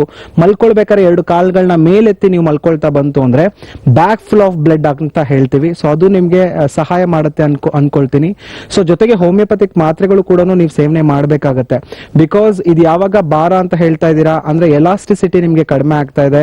ಸೊ ಜೊತೆಗೆ ಆ ಥಿನ್ನಿಂಗ್ ಆಫ್ ವೇನ್ಸ್ ಕೂಡ ನಿಮ್ಗೆ ಆಗುವಂತ ಸಾಧ್ಯತೆಗಳು ಖಂಡಿತ ಇರುತ್ತೆ. ಬಟ್ ಇದು ನಿಮ್ಮ ಲೈಫ್ ಸ್ಟೈಲ್ ಇಂದ ಬಂದಿರೋದ್ರಿಂದ ಸೊ ಕಂಟಿನ್ಯೂಸ್ ಆಗಿ ನೀವು ಒಂದು 3 ಗಂಟೆಗಳ ಕಾಲ 4 ಗಂಟೆಗಳ ಕಾಲ ಕೂತ್ಕೊಂಡು ಕೆಲಸ ಮಾಡೋದನ್ನ ಆದಷ್ಟು ಸ್ವಲ್ಪ ಅವಾಯ್ಡ್ ಮಾಡ್ತಾ ಬನ್ನಿ. ಸೊ ಅಟ್ಲೀಸ್ಟ್ 1 ಗಂಟೆಗಳ ಕಾಲ ಒಂದು 5 ನಿಮಿಷ ಓಡಾಡುವಂಥದ್ದು, ಒಂದು 10 ನಿಮಿಷ ಓಡಾಡುವಂಥದ್ದು, ಈ ರೀತಿಯ ಒಂದು ಕೆಲಸಗಳನ್ನ ಮಾಡಿ. ಸೊ ಜೊತೆಗೆ ಉಪ್ಪಿನಂಶ ಇರೋ ಪದಾರ್ಥಗಳನ್ನ ಆದಷ್ಟು ಕಡಿಮೆ ಮಾಡಬೇಕಾಗತ್ತೆ. ಬಿಕಾಸ್ ನಮ್ಮ ದೇಹದಲ್ಲಿ ರಕ್ತ ಸಂಚಾರ ಹೆಚ್ಚಾಗಬೇಕು ಅಂತ ಹೇಳಿದ್ರೆ ಉಪ್ಪಿನಂಶ ಆದಷ್ಟು ಕಡಿಮೆ ಮಾಡಬೇಕು.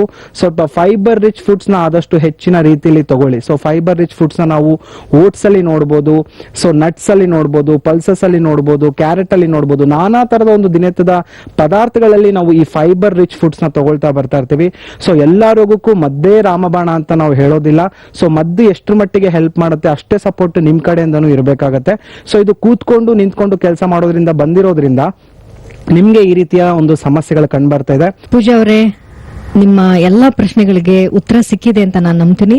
ಕರೆ ಮಾಡಿದಕ್ಕೆ ಧನ್ಯವಾದಗಳು ಪೂಜಾ. ಈ ಕಾಯಿಲೆ ಸಮಸ್ಯೆ ಬಂದಿರೋದಾಗ ಕೇವಲ ರಕ್ತನಾಳಗಳು ಉಬ್ಬುರುವುದನ್ನ ನಾವು ಕಾಣ್ತೀವಿ, ಖಂಡಿತ ಅದು ಪೇನು ಬರಲ್ಲ ಅಂತ ನೀವು ಹೇಳ್ತೀರಿ. ಯಾವ ಡ್ಯೂರೇಷನ್ ಬೇಕು? ಲೈಕ್ ರಕ್ತನಾಳಗಳು ಹೆಪ್ಪುಗಟ್ಟಿರೋದನ್ನ ನಮ್ಗೆ ಕಂಡ ಮೇಲೆ ಪೇನ್ ಶುರು ಆಗೋಕೆ ಎಷ್ಟು ಡ್ಯೂರೇಷನ್ ಇರುತ್ತೆ? ಖಂಡಿತ ಇದನ್ನ ನಾವು ಎಕ್ಸಾಕ್ಟ್ ಆಗಿ ಇಷ್ಟೇ ಡ್ಯೂರೇಷನ್ ಅಂತ ಹೇಳಕ್ಕಾಗಲ್ಲ. It depends on the immunity ಅಂತ ಹೇಳಿ ಕರಿಬಹುದು. ಈಗ ನಾರ್ಮಲ್ ಆಗಿ ನಾವು ಏಜ್ ಆಗ್ತಾ ಆಗ್ತಾ ಏನಾಗುತ್ತೆ, ನಮ್ಮ ರಕ್ತನಾಳಗಳ ಶಕ್ತಿ ಕುಗ್ತಾ ಹೋಗುತ್ತೆ. ಯಾಕಂದ್ರೆ unless until we get pain ಅಲ್ಲ, ಈ ಕಾಯಿಲೆ ಇರುವಂತ ಯಾರೇ ಪೇಷಂಟ್ ಗಳಾಗ್ಲಿ ಪೇನ್ ಬರದೇ ಹೋದ್ರೆ ಅವ್ರ ವೈದ್ಯರ ಹತ್ರ ಬರೋದಿಲ್ಲ. ಸೊ ಪೇನ್ ಬರೋಕ್ ಮುಂಚೆನೆ ವೈದ್ಯರ ಹತ್ರ ಬರ್ಬೇಕಾ ಅಥವಾ ಅದ್ ಸೀರಿಯಸ್? ಅದು ಡೀಟೇಲ್ ಆಗಿ ನಾನು ಎಕ್ಸ್ಪ್ಲೇನ್ ಮಾಡ್ತೀನಿ. ಯಾಕೆಂತ ಹೇಳಿದ್ರೆ ಈ ಲಕ್ಷಣದಲ್ಲಿ ನಾವು ಹೇಳ್ತೀವಿ ಒಂದು ಫಿಸಿಕಲ್ ಸಿಂಪ್ಟಮ್ಸ್ ಮತ್ತೆ ಇನ್ನೊಂದು ಆಬ್ಜೆಕ್ಟಿವ್ ಸಿಂಪ್ಟಮ್ಸ್ ಅಂತ, ಸಬ್ಜೆಕ್ಟಿವ್ ಸಿಂಪ್ಟಮ್ಸ್ ಅಂತ ಹೇಳಿ ಕೂಡ ಕರೀಬಹುದು. ಸಬ್ಜೆಕ್ಟಿವ್ ಸಿಂಪ್ಟಮ್ಸ್ ಅಂತ ಹೇಳಿದ್ರೆ ಪೇಷಂಟ್ ಗೆ ಗೊತ್ತಾಗುವಂತ ಒಂದು ಲಕ್ಷಣಗಳು. ಆಬ್ಜೆಕ್ಟಿವ್ ಸಿಂಪ್ಟಮ್ಸ್ ಅಂದ್ರೆ ನಮಗೆ ಕಣ್ಣಿಗೆ ಕಾಣುವಂತ ಒಂದು ಲಕ್ಷಣಗಳು. ಈ ವೆರಿಕೋಸ್ ವೈನ್ಸ್ ಅಲ್ಲಿ ಏನಾಗುತ್ತೆ, ಸಬ್ಜೆಕ್ಟಿವ್ ಸಿಂಪ್ಟಮ್ಸ್ ಗಿಂತ ಆಬ್ಜೆಕ್ಟಿವ್ ಸಿಂಪ್ಟಮ್ಸ್ ಆಗಿ ಆಸ್ ಎ ವೈದ್ಯರಿಗೆ ಗೊತ್ತಾಗ್ಬಿಡುತ್ತೆ. ನಾವೆಷ್ಟೋ ಜನ ಪೇಷಂಟ್ ಕಾಲ್ಗಳನ್ನ ನೋಡಿದಾಗ ಹೇಳ್ಬಿಡ್ಬೋದು ಇವರು ವೆರಿಕೋಸ್ ವೈನ್ಸ್ ಇದೆ ಅಂತ ಹೇಳಿ. ಅಷ್ಟು ಚೆನ್ನಾಗಿ ಅವ್ರ ಕಾಲ್ಗಳಲ್ಲಿ ರಕ್ತನಾಳಗಳು ಹೆಪ್ಪುಗಟ್ತಾ ಹೋಗ್ತಾ ಇರುತ್ತೆ, ದಪ್ಪ ಆಗ್ತಾ ಹೋಗ್ತಾ ಇರುತ್ತೆ. ಬಿಕಾಸ್ ನಮ್ಮ ಕಾಲಿನ ರಕ್ತನಾಳಗಳು ನಾವು 2 ತರದ ರಕ್ತನಾಳಗಳನ್ನ ನಾವು ನೋಡಬಹುದು. ಮೊದಲನೇದಾಗಿ ಸೂಪರ್ಫಿಷಿಯಲ್ ವೈನ್ಸ್ ಅಂತ ಹೇಳಿ ಕರಿತೇವೆ, ಮತ್ತೊಂದು ಡೀಪರ್ ವೈನ್ಸ್ ಅಂತ ಹೇಳಿ ಕರಿತೇವೆ. ಈ ಸೂಪರ್ಫಿಷಿಯಲ್ ವೈನ್ಸ್ ಅಂದ್ರೆ ಚರ್ಮದ ಮೇಲೆ ಯಾವ್ದು ಸಣ್ಣ ಸಣ್ಣ ರಕ್ತನಾಳಗಳನ್ನ ನಾವು ನೋಡ್ತೀವಿ, ಅದನ್ನ ನಾವು ಸೂಪರ್ಫಿಷಿಯಲ್ ವೈನ್ಸ್ ಅಂತ ಹೇಳಿ ಕರಿತೇವೆ. ಸೊ ಇದು ಮೊದಲನೇದಾಗಿ ನಾವು ನೋಡುವಂತ ಒಂದು ಲಕ್ಷಣಗಳು. ಈ ಬ್ಲೂಯಿಶ್ ಆಗಿ ಕಾಣುವಂತದ್ದು ರಕ್ತನಾಳಗಳು ಅಥವಾ ಪರ್ಪಲಿಶ್ ಆಗಿ ಕಾಣುವಂತದ್ದು, ಈ ಸ್ಪೈಡರ್ ವೈನ್ಸ್ ಜೇಡ ಹೇಗೆ ಕಟ್ಟುತ್ತೆ ಆ ರೀತಿ ನಮ್ಮ ಕಾಲಿನ ರಕ್ತನಾಳಗಳು ನಮ್ಮ ಕಾಲ್ ಮೇಲೆ ಕಾಣುತ್ತೆ ಸ್ಟಾರ್ಟಿಂಗ್ ಹಂತದಲ್ಲಿ. ಸೊ ಇದಕ್ಕೆ ನಾವು ವೆರಿಕೋಸ್ ವೈನ್ಸ್ ನಾವು ಸೂಪರ್ಫಿಷಿಯಲ್ ವೆರಿಕೋಸಿಟಿ ನಾವು ಸ್ಪೈಡರ್ ವೈನ್ಸ್ ಅಂತ ಹೇಳಿ ಕೂಡ ನಾವು ಕರಿಬಹುದು. ಸೊ ಈ ಸ್ಟೇಜಸ್ ಅಲ್ಲಿ ಅವರು ಚಿಕಿತ್ಸೆನ ಪಡ್ಕೊಳ್ಬೇಕಾಗತ್ತೆ. ಅಥವಾ ನೋವು ಕಾಣ್ತಿದ್ರೆ there will be an aching pain in the lower extremities ಅಂತ ಹೇಳಿ ಕರೀತೇವೆ. ಅಂದ್ರೆ ಆ ರಕ್ತನಾಳಗಳು ಎಲ್ಲಿ ಉಬ್ಬಿರುತ್ತೋ ಅಲ್ಲಿ ಮಾತ್ರ ಪೇನ್ ಇರುತ್ತಾ ಅಥವಾ ದೇಹದಲ್ಲಿ ಬೇರೆ ಕಡೆ ಇದರ ಸಮಸ್ಯೆ? ಇದೊಂದು ಡಿಪೆಂಡೆಂಟ್ ಪಾರ್ಟ್ ಅಲ್ಲಿ ಕಾಣಿಸ್ಕೊಳ್ಳುವಂತ ಒಂದು ಸಮಸ್ಯೆ. ಎಷ್ಟೋ ಜನರ ತಲೆಯಲ್ಲಿ ಒಂದು ಪ್ರಶ್ನೆ ಇರುತ್ತೆ, ಇದು ಕೈಯಲ್ಲಿ ಬರ್ಬೋದಾ ಡಾಕ್ಟರ್, ಬೆನ್ನಲ್ಲಿ ಬರ್ಬೋದಾ, ತಲೆಯಲ್ಲಿ ಬರ್ಬೋದಾ? ಸೊ ಇದು ಡಿಪೆಂಡೆಂಟ್ ಪಾರ್ಟ್ ಅಲ್ಲಿ ಬರುವಂತ ಸಮಸ್ಯೆ ಅಂತಾನೆ ಹೇಳ್ಬೋದು. ಯಾಕಂದ್ರೆ ನಮ್ಮ ಸೊಂಟದ ಭಾಗದ ಕೆಳಗಡೆ ಭಾಗದಲ್ಲಿ ತೊಡೆ ಹಿಂಭಾಗದಲ್ಲಿ ಆಗಿರ್ಬೋದು ಅಥವಾ ಮೀನ್ ಕಂಡ ಕಾಫ್ ಮಸಲ್ಸ್ ಅಂತ ಹೇಳಿ ಕರಿತೇವೆ. ಎಕ್ಸ್ಪೆಷಲಿ ಈ ಆಂಕಲ್ ರೀಜನ್ ಅಲ್ಲಿ ಕಾಣುವಂತ ಒಂದು ಸಮಸ್ಯೆ. ಬಿಕಾಸ್ ಹೃದಯದಿಂದ ಕಾಲಿಗೆ ರಕ್ತ ಹೋಗ್ತಾ ಇದೆ ಬಟ್ ಕಾಲಿಂದ ಹೃದಯಕ್ಕೆ ಮೇಲ್ಗಡೆ ಬರ್ದೇ ಇರೋದ್ರಿಂದ ಈ ರೀತಿ ಕಾಣಿಸುವಂತ ಒಂದು ಸಮಸ್ಯೆ ಅಂತಾನೆ ಹೇಳ್ಬೋದಾಗತ್ತೆ. ಬಟ್ ನಾನು ಫ್ಯಾಮಿಲಿ ಹಿಸ್ಟ್ರಿ ಒಂದೇ ಅಲ್ಲ, ಸೊ ಕಂಜನೈಟಲ್ ಡಿಫೆಕ್ಟ್ಸ್ ಆಗಿ ನಾವು ನೋಡಬಹುದಾಗತ್ತೆ. ಕಂಜನೈಟಲ್ ಡಿಫೆಕ್ಟ್ಸ್ ಆಫ್ ವೇನ್ಸ್ ಅಂದ್ರೆ ಹುಟ್ಟಿದಾಗಿನಿಂದಲೇ ಈ ಸಮಸ್ಯೆ ಕಂಡು ಬರ್ಬೋದಾಗತ್ತೆ. ಇದು ಬರೀ ನಾವು ಹೇಳ್ತೀವಿ middle age group of people ಅಲ್ಲಿ ಹೆಚ್ಚಾಗಿ ಕಂಡು ಬರುತ್ತೆ. 25 ವರ್ಷ, 35 ವರ್ಷ, 45 ವರ್ಷದ ವಯಸ್ಕರಲ್ಲಿ ವೆರಿಕೋಸ್ ವೈನ್ಸ್ ಕಾಣುತ್ತೆ. ಬಟ್ ನನ್ನ ಪ್ರಾಕ್ಟೀಸ್ ಅಲ್ಲಿ ಚಿಕ್ಕ ಮಕ್ಕಳಲ್ಲೂ ಒಂದು 10 ವರ್ಷ 5 ವರ್ಷದಲ್ಲೂ ಕಾಣ್ತಾ ಬರೋ ಸಾಧ್ಯತೆಗಳಿರುತ್ತೆ. ಅಂತರ್ಲಿ ಕಾರಣಗಳ ಬಗ್ಗೆ ಹೇಳಬೇಕು ಅಂತ ಹೇಳಿದ್ರೆ ಕಂಜನೈಟಲ್ ಡಿಫೆಕ್ಟ್ಸ್ ಹುಟ್ಟಿದಾಗಿನಿಂದಲೇ ಅವರ ರಕ್ತನಾಳಗಳ ಶಕ್ತಿ ಕುಗ್ತಾ ಹೋಗಿರುತ್ತೆ. ಆಬ್ಸೆನ್ಸ್ ಆಫ್ ವ್ಯಾಲ್ವ್ಸ್ ಅಂತ ಹೇಳಿ ಕರಿತೇವೆ. ಅಂದ್ರೆ ಆ ಕವಾಟ್ಗಳು ಇಲ್ಲದೆ ಇರುವಂತದ್ದಾಗಿರ್ಬೋದು, ಕವಾಟ್ಗಳ ಕೆಲಸ ಮಾಡದೇ ಇರುವಂತದ್ದಾಗಿರ್ಬೋದು. ಸೊ ಇದೆಲ್ಲ ಕಂಜನೈಟಲ್ ಆಗಿ ಬಂದಿರೋದ್ರಿಂದ ಅಂಥವ್ರಲ್ಲೂ ಕೂಡ ಈ ವೆರಿಕೋಸ್ ವೈನ್ಸ್ ಬಂದಿರುವಂತ ಸಾಧ್ಯತೆಗಳು ಖಂಡಿತ ಇರುತ್ತೆ. ಮತ್ತೆ ಇವತ್ತಿನ ದಿನಗಳಲ್ಲಿ ನಾವು ನೋಡಬಹುದು ಹ್ಯಾಬಿಟ್ಸ್. ಸೊ ಈ ತಂಬಾಕುಲಿರುವಂತ ಸಿಗರೇಟ್ ಅಲ್ಲಿ ಇರುವಂತ ಈ ನಿಕೋಟಿನ್ ಅನ್ನೋ ಕಂಟೆಂಟ್ ಏನ್ ಮಾಡುತ್ತೆ, ನಮ್ಮ ರಕ್ತ ಸಂಚಾರನ ಅಡೆತಡೆ ಮಾಡೋದಕ್ಕೆ, ನಮ್ಮ ರಕ್ತನಾಳಗಳ ಶಕ್ತಿ ಕುಗ್ಗೋದಕ್ಕೆ ಇದು ಮೇನ್ ಮುಖ್ಯವಾಗಿ ಕಾರಣ ಆಗ್ತಾ ಇದೆ. ಸೊ ಅಭ್ಯಾಸಗಳು ಒಂದೇ ಅಲ್ಲ. ಈಗ ಎಷ್ಟೋ ಜನ ಈಗ ಜಿಮ್ಗೆಲ್ಲ ಹೋಗ್ತಾರೆ, ಸೊ ಬಾಡಿನ ಚೆನ್ನಾಗಿ ಇಟ್ಕೊಳ್ಬೇಕು ಅಥವಾ ಇದೊಂದು ಅಭ್ಯಾಸವಾಗಿ ನಾವು ತಗೊಳ್ತಾ ಇದೀವಿ ಇವತ್ತಿನ ದಿನಗಳಲ್ಲಿ. ಜಿಮ್ ಅಲ್ಲೂ ಕೂಡ ತುಂಬಾ ವೇಟ್ ಲಿಫ್ಟಿಂಗ್ ಮಾಡುವಂಥದ್ದು, ಅಂದ್ರೆ ತುಂಬಾ ಭಾರ ಇರೋ ಪದಾರ್ಥಗಳನ್ನ ಎತ್ತುವಂಥದ್ದಾಗಿರ್ಬೋದು, ಅಂದ್ರೆ ಇನ್ಕ್ರೀಸ್ಡ್ ಅಬ್ಡೋಮಿನಲ್ ಪ್ರೆಷರ್ ಅಂತ ಹೇಳಿ ಕರಿತೇವೆ. ಅಂದ್ರೆ ಹೊಟ್ಟೆಯ ಭಾಗದಲ್ಲಿ ಮಾಂಸಖಂಡಗಳು ಯಾವಾಗ ಅದು ಪ್ರೆಷರ್ ಉಂಟಾಗ್ತಾ ಹೋಗ್ತಾ ಇರತ್ತೆ, ಒತ್ತಡಕ್ಕೆ ಒಳಗಾಗ್ತಾ ಹೋಗ್ತಾ ಇರತ್ತೆ. ನೀವು ಜಿಮ್ ಅಂದಾಗ ನನ್ಗೊಂದು ವಿಚಾರ ಜ್ಞಾಪಕ ಬಂತು. ಇತ್ತೀಚಿನ ದಿನಗಳಲ್ಲಿ ಪ್ರತಿ ಒಂದು ಏರಿಯಾಗೆ 2 ಜಿಮ್ಗಳನ್ನ ನಾವು ನೋಡ್ತಾ ಇದೀವಿ. ಇವತ್ತು ಜನಕ್ಕೆ ಒಂಥರ ಫ್ಯಾಷನ್, ತುಂಬಾ ಚೆನ್ನಾಗಿ ಕಾಣ್ಬೇಕು, ನಾವು ಹೆಲ್ದಿ ಆಗಿರ್ಬೇಕು ಅಂತ. ಅಫ್ಕೋರ್ಸ್ ಎಸ್, ಹೆಲ್ದಿ ಆಗಿರ್ಬೇಕು. ಆದ್ರೆ ಅದರಲ್ಲಿರೋ ಒಂದು ವಿಚಾರ ಏನು ಅಂತಂದ್ರೆ, ಕೇವಲ ನೋಡೋಕಷ್ಟೇ ನಾವು ಫಿಟ್ ಆಗಿದ್ರೆ ಸಾಲದು, ಆರೋಗ್ಯನೂ ಕೂಡ ಅಷ್ಟೇ ಫಿಟ್ ಆಗಿ ಇಟ್ಕೋಬೇಕಲ್ಲ. ಅಂದ್ರೆ ಒಳಗಡೆ ನಮ್ಮ ದೇಹದಲ್ಲಿರುವಂತಹ ಮಿಷನ್ಸ್ ಇದೆಯಲ್ಲ, ಅದನ್ನು ಕೂಡ ನಾವು ಆರೋಗ್ಯಕರವಾಗಿ ಇಟ್ಕೊಳ್ಳೋದು ಬಹಳನೇ ಮುಖ್ಯ. ಆಚೆ ನೋಡೋದಕ್ಕೆ ಎಷ್ಟು ಚೆನ್ನಾಗಿ ಕಾಣ್ತೀವೋ, ಒಳಗಡೆ ಕೂಡ ಆರೋಗ್ಯನ ಅಷ್ಟೇ ಚೆನ್ನಾಗಿ ಇಟ್ಕೊಳ್ಳೋದು ಮುಖ್ಯ. ಡಾಕ್ಟರ್ ಆಗ್ಲೇ ನೀವು ಹೇಳಿದಾಗೆ ಜಿಮ್ ಇಂದ ವೇಟ್ ಲಿಫ್ಟಿಂಗ್ ಆಗಿರ್ಲಿ ಅಥವಾ ಅದನ್ನೆಲ್ಲ ಬಾಡಿ ಶೇಪ್ ಕೊಡುತ್ತೆ, ಆದ್ರೆ ಅದೆಷ್ಟು ಆರೋಗ್ಯಕ್ಕೆ ಸಹಾಯ ಮಾಡುತ್ತೆ ಅಂತ ಗೊತ್ತಿಲ್ಲ. You need to carry on. ಖಂಡಿತ. ಸೊ ಜಿಮ್ ಅಲ್ಲಿ ಏನ್ ಮಾಡ್ತಾರೆ, ಪ್ರೋಟೀನ್ ಪೌಡರ್ಸ್ ಗಳನ್ನ ತಗೊಳ್ಳುವಂಥದ್ದು. ಎಷ್ಟೋ ಸಮಸ್ಯೆಗಳು ಈ ಪ್ರೋಟೀನ್ ಪೌಡರ್ಸ್ ಇಂದ ಕೂಡ ನಮ್ಮ ಕಿಡ್ನಿ ಮೇಲೆ ಅಫೆಕ್ಟ್ ಆಗಿರುವಂತಹ ಪೇಷಂಟ್ ಗಳನ್ನ ನಾವು ನೋಡಿದೀವಿ. ಮತ್ತೆ ವೇಟ್ ಲಿಫ್ಟಿಂಗ್ ಆಗಿರ್ಬೋದು, ಅಂದ್ರೆ ತುಂಬಾ ಭಾರ ಇರೋ ಪದಾರ್ಥಗಳನ್ನ ಎತ್ತುತ್ತಾ ಹೋಗ್ತಾ ಇರ್ತಾರೆ. ಸೊ ಅದರಿಂದ ಕಾಲಿನ ರಕ್ತನಾಳಗಳ ಮೇಲೆ ಒತ್ತಡ ಅನ್ನೋದು ತುಂಬಾನೇ ಹೆಚ್ಚಾಗ್ತಾ ಹೋಗ್ತಾ ಇರುತ್ತೆ. ವೇನ್ಸಿನ ಒಂದು ವ್ಯಾಲ್ವ್ ತಿನ್ನಾಗ್ತಾ ಹೋಗ್ತಾ ಇರತ್ತೆ. ಮತ್ತೆ ಕ್ರಾನಿಕ್ ಕಾನ್ಸ್ಟಿಪೇಷನ್ ಅಂದ್ರೆ ದೀರ್ಘಕಾಲದ ಮಲಬದ್ಧತೆ ಅಂತ ಹೇಳಿ ಕರಿತೇವೆ. ತುಂಬಾ ಈ ಮಲ ವಿಸರ್ಜನೆ ಮಾಡ್ಬೇಕಾದ್ರೆ ತುಂಬಾ ಜನ ಮುಕ್ಕಿ ಹೋಗುವಂತದ್ದು ನಾವು ನೋಡ್ತೇವೆ. ಇದರಿಂದ ಏನಾಗುತ್ತೆ, ಕೆಳಗಡೆ ಇರುವಂತ ಒಂದು ಕಾಲಿನ ರಕ್ತನಾಳಗಳ ಮೇಲೆ ಒತ್ತಡ ಅನ್ನೋದು ಬಿದ್ದು, ಸೊ ಈ ರೀತಿಯ ಕ್ರಾನಿಕ್ ಕಾನ್ಸ್ಟಿಪೇಷನ್ ಪೇಷಂಟ್ಸ್ ಅಲ್ಲೂ ಕೂಡ ನಾವು ಈ ವೆರಿಕೋಸ್ ವೇನ್ಸ್ ನೋಡಬಹುದಾಗುತ್ತೆ. ಬಟ್ ಮಹಿಳೆಯರು ತುಂಬಾ ಜನ ನೀವು ಹೇಳ್ದಂಗೆ ಜಿಮ್ ಗಳಿಗೆ ಹೋಗ್ತಾರೆ, ಡಯಟ್ ಅನ್ನೋದು ಮಾಡ್ತಾರೆ. ಸೊ ಡಯಟ್ ಅಂದ್ರೆ ಉಪವಾಸ ಇರುವಂತದ್ದು ಅಂತ ಜನ ತಿಳ್ಕೊಂಡಿದ್ದಾರೆ. ಸೊ ಖಂಡಿತ ಡಯಟ್ ಅಂದ್ರೆ ಉಪವಾಸ ಇರುವಂತದ್ದಲ್ಲ. ಸೊ ನಮ್ಮ ದೇಹಕ್ಕೆ ಏನ್ ಬೇಕೋ ಆ ಪ್ರಮಾಣದಲ್ಲಿ ಆಹಾರ ಪದಾರ್ಥಗಳನ್ನ ತಗೊಳ್ಳುವಂತದ್ದು, ಆ ಕ್ಯಾಲರಿಗಳನ್ನ ಬರ್ನ್ ಮಾಡ್ಕೊಳ್ಳುವಂತದ್ದು ಡಯಟ್ ಅಂತ ಹೇಳ್ಬೋದಾಗುತ್ತೆ. ಡಾಕ್ಟರ್, ಇನ್ನೊಂದು ಕಾಲ್ ನ ತಗೊಳ್ಳೋಣ. ಹಲೋ, ಹಲೋ, ಯಾರು ಮಾತಾಡೋದು? ನಿಮ್ ಹೆಸರೇನು? ನನ್ನ ಹೆಸರು ದೀಪಾ ಅಂತ, ಹುಬ್ಳಿಲಿಂದ ಕಾಲ್ ಮಾಡ್ತಾ ಇದ್ದೀನಿ ಮ್ಯಾಮ್. ಹುಬ್ಳಿಯಿಂದ ಕಾಲ್ ಮಾಡ್ತಿದ್ದೀರಿ? ಹುಬ್ಳಿಯವ್ರು ನೀವು? ಆರಾಮದಿರಿ? ಹಾ, ಆರಾಮಿದ್ದೀನಿ ಮ್ಯಾಮ್. Okay. ನೋಡ್ಕೊಂಡು ತುಂಬಾ ಖುಷಿ ಆಯ್ತು. Thank you, thank you. ಮಾತಾಡೋದೆಲ್ಲ ಬೆಂಗಳೂರು ಭಾಷೆ ಆಗ್ಬಿಟ್ಟೈತಿ ನಿಮ್ಗೆ, ಹುಬ್ಳಿ ಭಾಷೆ ಮರ್ತು ಹೋಗಿರೇನ್ರಿ ನೀವು? ದೀಪಾ ಅವರೇ, ಲೈಕ್ ಈ ಕಾರ್ಯಕ್ರಮನ ನೋಡ್ತಾ ಕತೀನಿ ಅಂತ ಹೇಳಿದ್ರಿ, ಈ ಸಮಸ್ಯೆ ಬಗ್ಗೆನೂ ನಿಮ್ಗೆ ಗೊತ್ತೈತೆ ಅಂತ ತಿಳ್ಕೊಂತೀನಿ. ನಿಮ್ಗೆ ಏನೇ ಪ್ರಶ್ನೆ ಇದ್ರು ನೇರವಾಗಿ ನೀವು ಡಾಕ್ಟರ್ ಹತ್ರನೇ ಮಾತಾಡ್ರಿ. Doctor please. ಹಲೋ. ಹಲೋ, ನಮಸ್ಕಾರ ಸರ್. ನಮಸ್ತೆ ಮೇಡಮ್, ಹೇಳಿ ಏನ್ ಸಮಸ್ಯೆಗೆ ಕರೆ ಮಾಡಿದ್ರಿ ಇವತ್ತಿನ ವಿಷಯ? ಸರ್, ನಿಮ್ ಕಾರ್ಯಕ್ರಮ ನೋಡ್ತಾ ಇದ್ದೇನೆ. ನಾನ್ ಮುಂಚೆನೆ ಈ ತರ ಪ್ರಾಬ್ಲಮ್ ಆಗಿತ್ತು. ನಾನು ಪ್ರೆಗ್ನೆಂಟ್ ಇದ್ದಾಗ ಓಕೆ, ಅವಾಗಿನ ಟ್ರೀಟ್ಮೆಂಟ್ ತಗೊಂಡಿಲ್ಲ, ಕಮ್ಮಿ ಆಗಿತ್ತು ನನಗ. ಬಟ್ ಇವಾಗ ನನಗೆ ಅದೇ ತರ ತುಂಬಾ ಕಾಲಲ್ಲಿ ನೋವು ಕಾಣಿಸ್ಕೊತಾ ಇದೆ ನನಗೆ. ಮತ್ತೆ ಜಾಸ್ತಿ ಹೊತ್ತು ನಿಂತ್ಕೊಂಡು ಕೆಲಸ ಮಾಡಕ್ ಆಗ್ತಾ ಇಲ್ಲ. ಓಕೆ. ಈಗ ಡೆಲಿವರಿ ಆಗಿ ಎಷ್ಟು ದಿನ ಆಯ್ತು ನಿಮ್ಗೆ? 4 ವರ್ಷ ಆಗಿದೆ ಸರ್. ಓಕೆ, 4 ವರ್ಷದ ಮುಂಚೆ ಈ ಸಮಸ್ಯೆ ಇತ್ತು? ಹೌದು. ಓಕೆ, ನಿಮ್ ತಾಯಿಗೆ ಏನಾದ್ರೂ ಗರ್ಭಾವಸ್ಥೆ ಸಮಯದಲ್ಲಿ ಈ ಸಮಸ್ಯೆ ಉಂಟಾಗುವಂತದ್ದು ಏನಾದ್ರೂ ಆ ತರದ ಸಮಸ್ಯೆಗಳಿತ್ತಾ? ಹಾ ಸರ್, ಇತ್ತು ಸರ್ ಮುಂಚೆ. ಓಕೆ. ಸೊ ಪ್ರೆಗ್ನೆನ್ಸಿಲಿ ನಾವು ಫಿಸಿಯೋಲಾಜಿಕಲಿ ನಾವು ನೋಡ್ತೇವೆ, ಬಿಕಾಸ್ ಗರ್ಭಕೋಶದಲ್ಲಿ ಮಗು ಬೆಳೀತಾ ಇರುತ್ತೆ. ಸೊ ಅದರ ವೇಟು ಕಾಲಿನ ರಕ್ತನಾಳಗಳ ಮೇಲೆ ಬೀಳ್ಬೋದು. ಸೊ ಆ ಸಮಯದಲ್ಲಿ ಬ್ಲಡ್ ವಾಲ್ಯೂಮ್ ಅನ್ನೋದು ಹೆಚ್ಚಿರುತ್ತೆ ದೇಹದಲ್ಲಿ, ಮತ್ತೆ ಫಿಸಿಕಲ್ ಆಕ್ಟಿವಿಟೀಸ್ ಕಡಿಮೆ ಇರೋದ್ರಿಂದ ಈ ರೀತಿಯ ಒಂದು ವೆರಿಕೋಸಿಟಿ ಬರುವಂತ ಸಾಧ್ಯತೆಗಳು ಖಂಡಿತ ಇರುತ್ತೆ. ಬಟ್ ಒಂದು 30% ಹೆಣ್ಮಕ್ಳಲ್ಲಿ ಏನಾಗುತ್ತೆ, ಆಫ್ಟರ್ ಡೆಲಿವರಿ ಇದು ತಾನಾಗೆ ಗ್ರಾಜುಯಲ್ ಆಗಿ ಇಂಪ್ರೂವ್ಮೆಂಟ್ ಆಗುತ್ತೆ. ಬಟ್ ನಿಮ್ಮ ಕೇಸಲ್ಲಿ ಅದು ಕ್ಯಾರಿ ಓವರ್ ಆಗಿದೆ. ಬಟ್ ಯಾವುದೇ ರೀತಿ ಆತಂಕ ಆಗ್ಲಿ ಭಯ ಆಗ್ಲಿ ಪಡುವಂತದ್ದು ಬೇಡ. ಸೊ ನಿಮ್ಮ ಮನೆಗೆ ಯಾವುದು ನಮ್ಮ ಹೋಮಿಯೋಪತಿ ಶಾಖೆ ಹತ್ತದ ಬ್ರಾಂಚ್ ಆಗುತ್ತೆ, ಬಂದು ಭೇಟಿಯಾಗಿ. ದೀಪಾ ಅವರೇ, ಕರೆ ಮಾಡಿದಕ್ಕೆ ತುಂಬಾ ಧನ್ಯವಾದಗಳು. ಹುಬ್ಳಿಯವರಿಂದ ಯಾರೇ ಕರೆ ಮಾಡ್ಲಿ ನನಗೆ ಬಹಳ ಖುಷಿ ಆಗ್ತೈತಿ. ಈ ಕಾರ್ಯಕ್ರಮಕ್ಕೆ ನೀವು ಕರೆ ಮಾಡಿ ಡಾಕ್ಟರ್ ಹತ್ರ ಎಲ್ಲಾ ಪ್ರಶ್ನೆಗಳು ಕೇಳಿ ಈ ಸಮಸ್ಯೆಗಳು ಬೇಗ ನಿಮಗೆ ವಾಸಿ ಆಗ್ಲಿ ಅಂತ ನಾನು ಕೂಡ ಆಶಿಸ್ತೇನ್ರಿ. ಧನ್ಯವಾದಗಳು ಕಾಲ್ ಮಾಡಿದಕ್ಕೆ. ನಮ್ಮ ಹೋಮಿಯೋಪತಿಯಿಂದ ಈ ವೀಕ್ಷಕರಿಗೆ ಒಂದು ವಿಚಾರ ತಿಳಿಸಿ. ಈ ಕಾಯಿಲೆಯಲ್ಲಿ ಎಷ್ಟು ಸ್ಟೇಜಸ್ಗಳಿರುತ್ತೆ ಅಂತ, ಎಷ್ಟು ಹಂತಗಳಿದಾವೆ ಅಂತ, ಯಾವ ಹಂತ ಇದು ಡೇಂಜರಸ್ ಅಂತ? ಸೊ ವೆರಿಕೋಸ್ ವೇನ್ಸ್ ಅಲ್ಲಿ ನಾವು 6 ಹಂತಗಳನ್ನ ನಾವು ನೋಡಬಹುದಾಗುತ್ತೆ. ದೇರ್ ಆರ್ 6 ಸ್ಟೇಜಸ್ ಅಂತಾನೆ ಹೇಳ್ಬೋದು. ಮೊದಲನೇ ಸ್ಟೇಜ್ ಅಲ್ಲಿ ನಾವು ಏನೇನ್ ಲಕ್ಷಣಗಳನ್ನ ನೋಡ್ತೇವೆ ಅಂತ ಹೇಳಿದ್ರೆ, ಈ ಸ್ಪೈಡರ್ ವೇನ್ಸ್ ಲಕ್ಷಣಗಳನ್ನ ನಾವು ನೋಡಬಹುದು. ನಾನು ಹೇಳಿದೆ, ಜೇಡ ಹೇಗೆ ಕಟ್ಟುತ್ತೆ ಆ ರೀತಿ ನಮ್ಮ ಕಾಲಿನ ರಕ್ತನಾಳಗಳು, ಎಕ್ಸ್ಪೆಷಲಿ ಸೂಪರ್ಫಿಷಿಯಲ್ ವೇನ್ಸ್ ನಮ್ಮ ಕಾಲ್ ಮೇಲೆ ಕಾಣುತ್ತೆ. ಓಕೆ. ಆ ಸ್ಟೇಜ್ ಅಲ್ಲಿ ಸ್ವಲ್ಪ ಜನಕ್ಕೆ ನೋವು ಇರ್ಬೋದು, ಸ್ವಲ್ಪ ಜನಕ್ಕೆ ನೋವು ಇಲ್ದೇರು ಕೂಡ ಇರ್ಬೋದಾಗತ್ತೆ. ಇದು ಮೊದಲನೇ ಹಂತದ ಒಂದು ವೆರಿಕೋಸ್ ವೇನ್ಸ್ ಅಂತ ಹೇಳಿ ಕರಿಬಹುದು. Okay. ಎರಡನೇ ಹಂತಕ್ಕೆ ಸ್ವಿಚ್ ಆನ್ ಆಯ್ತು ಅಂತ ಹೇಳಿದ್ರೆ, ಸೊ ಸೂಪರ್ಫಿಷಿಯಲ್ ವೇನ್ಸ್ ಅಫೆಕ್ಟ್ ಆಗಿರೋದು ನೆಕ್ಸ್ಟ್ ಡೀಪರ್ ವೇನ್ಸ್ ಗೆ ಅಫೆಕ್ಟ್ ಆಗ್ತಾ ಹೋಗ್ತಾ ಇರುತ್ತೆ. ಡೀಪರ್ ವೇನ್ಸ್ ನಮ್ಮ ಕಣ್ಣಿಗೆ ಕಾಣೋದಿಲ್ಲ, ಇದು ಮಾಂಸಖಂಡದ ಒಳಗಡೆ ಇರುವಂತ ಒಂದು ರಕ್ತನಾಳಗಳು. ಸೊ ಇದು ಯಾವಾಗ ಅಫೆಕ್ಟ್ ಆಗ್ತಾ ಹೋಗ್ತಾ ಇರುತ್ತೆ, ಅಲ್ಲಿನ ವ್ಯಾಲ್ವ್ಸ್ ಯಾವಾಗ ವೀಕ್ ಆಗ್ತಾ ಹೋಗ್ತಾ ಇರುತ್ತೆ, ಸೊ ಆಗ ರಕ್ತನಾಳಗಳು ತುಂಬಾ ಉಬ್ಬುವಿಕೆಗೆ ಕಾಣ್ಬರುವಂತದ್ದು, ಟ್ವಿಸ್ಟ್ ಆಗಿರುತ್ತೆ, ಜಿಗ್ಜಾಗ್ ಪ್ಯಾಟರ್ನ್ ಇರ್ತಾ ಹೋಗ್ತಾ ಇರುತ್ತೆ. ನಾವೀಗ ವಿಜುವಲ್ಸ್ ಅಲ್ಲಿ ನೋಡ್ಬೋದು ಯಾವ ರೀತಿ ಆ ರಕ್ತನಾಳಗಳು ತುಂಬಾನೇ ದಪ್ಪ ಆಗ್ತಾ ಹೋಗ್ತಾ ಇರುತ್ತೆ. ಸೊ ಪ್ಯಾಲ್ಪೇಟ್ ಮಾಡಾಗ ತುಂಬಾ ಸಾಫ್ಟ್ ಇರ್ತಾ ಹೋಗ್ತಾ ಇರುತ್ತೆ, ನೋಡೋದಕ್ಕೆ ಒಂದು ಭಯಂಕರವಾದ ಒಂದು ಫೀಲ್ ಆಗ್ತಾ ಹೋಗ್ತಾ ಇರುತ್ತೆ. ಸೊ ಇದು ಎರಡನೇ ಹಂತವಾದ ಒಂದು ಸ್ಟೇಜ್ ಅಂತಾನೆ ಹೇಳ್ಬೋದಾಗತ್ತೆ. ಮೂರನೇ ಹಂತದಲ್ಲಿ ಏನಾಗುತ್ತೆ, ಆ ರಕ್ತನಾಳಗಳ ಉಬ್ಬುವಿಕೆಗೆ ಜೊತೆಗೆ ಕಾಲು ಊತ ಬರಕ್ಕೆ ಸ್ಟಾರ್ಟ್ ಆಗುತ್ತೆ. ಸೊ ಈ ಲಕ್ಷಣದಲ್ಲಿ ಏನಾಗುತ್ತೆ, ಸೊ ಈಗ ರಕ್ತನಾಳಗಳ ಶಕ್ತಿ ಕಡಿಮೆ ಆಗ್ತಾ ಹೋಗ್ತಾ ಇದೆ, ಹೃದಯದಿಂದ ರಕ್ತ ಕಾಲ್ಗೆ ಹೋಗಿದೆ ಬಟ್ ಕಾಲಿಂದ ಹೃದಯಕ್ಕೆ ಬರ್ತಾ ಇಲ್ಲ. ಸೊ ಕಾಲಲ್ಲೇ ತುಂಬಾ ದಿವಸ ರಕ್ತನಾಳಗಳಲ್ಲಿ ರಕ್ತ ಉಳ್ಕೊಳ್ತಾ ಇದೆ. So that is a bad blood, ಅಂದ್ರೆ ಯಾವುದೇ ರೀತಿ ಅದು ಡಿಆಕ್ಸಿಜನೇಟೆಡ್ ಬ್ಲಡ್ ಅಂತ ಹೇಳ್ತೀವಿ ಅಥವಾ ಅಶುದ್ಧ ರಕ್ತ ಅಂತ ಹೇಳಿ ಕರಿತೇವೆ.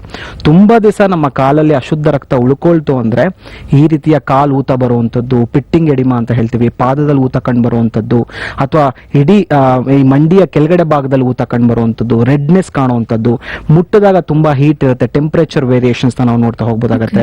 ಇದು ನಾವು 4ನೇ ಅಂತ ನಾವು ಹೇಳ್ಬೋದಾಗತ್ತೆ.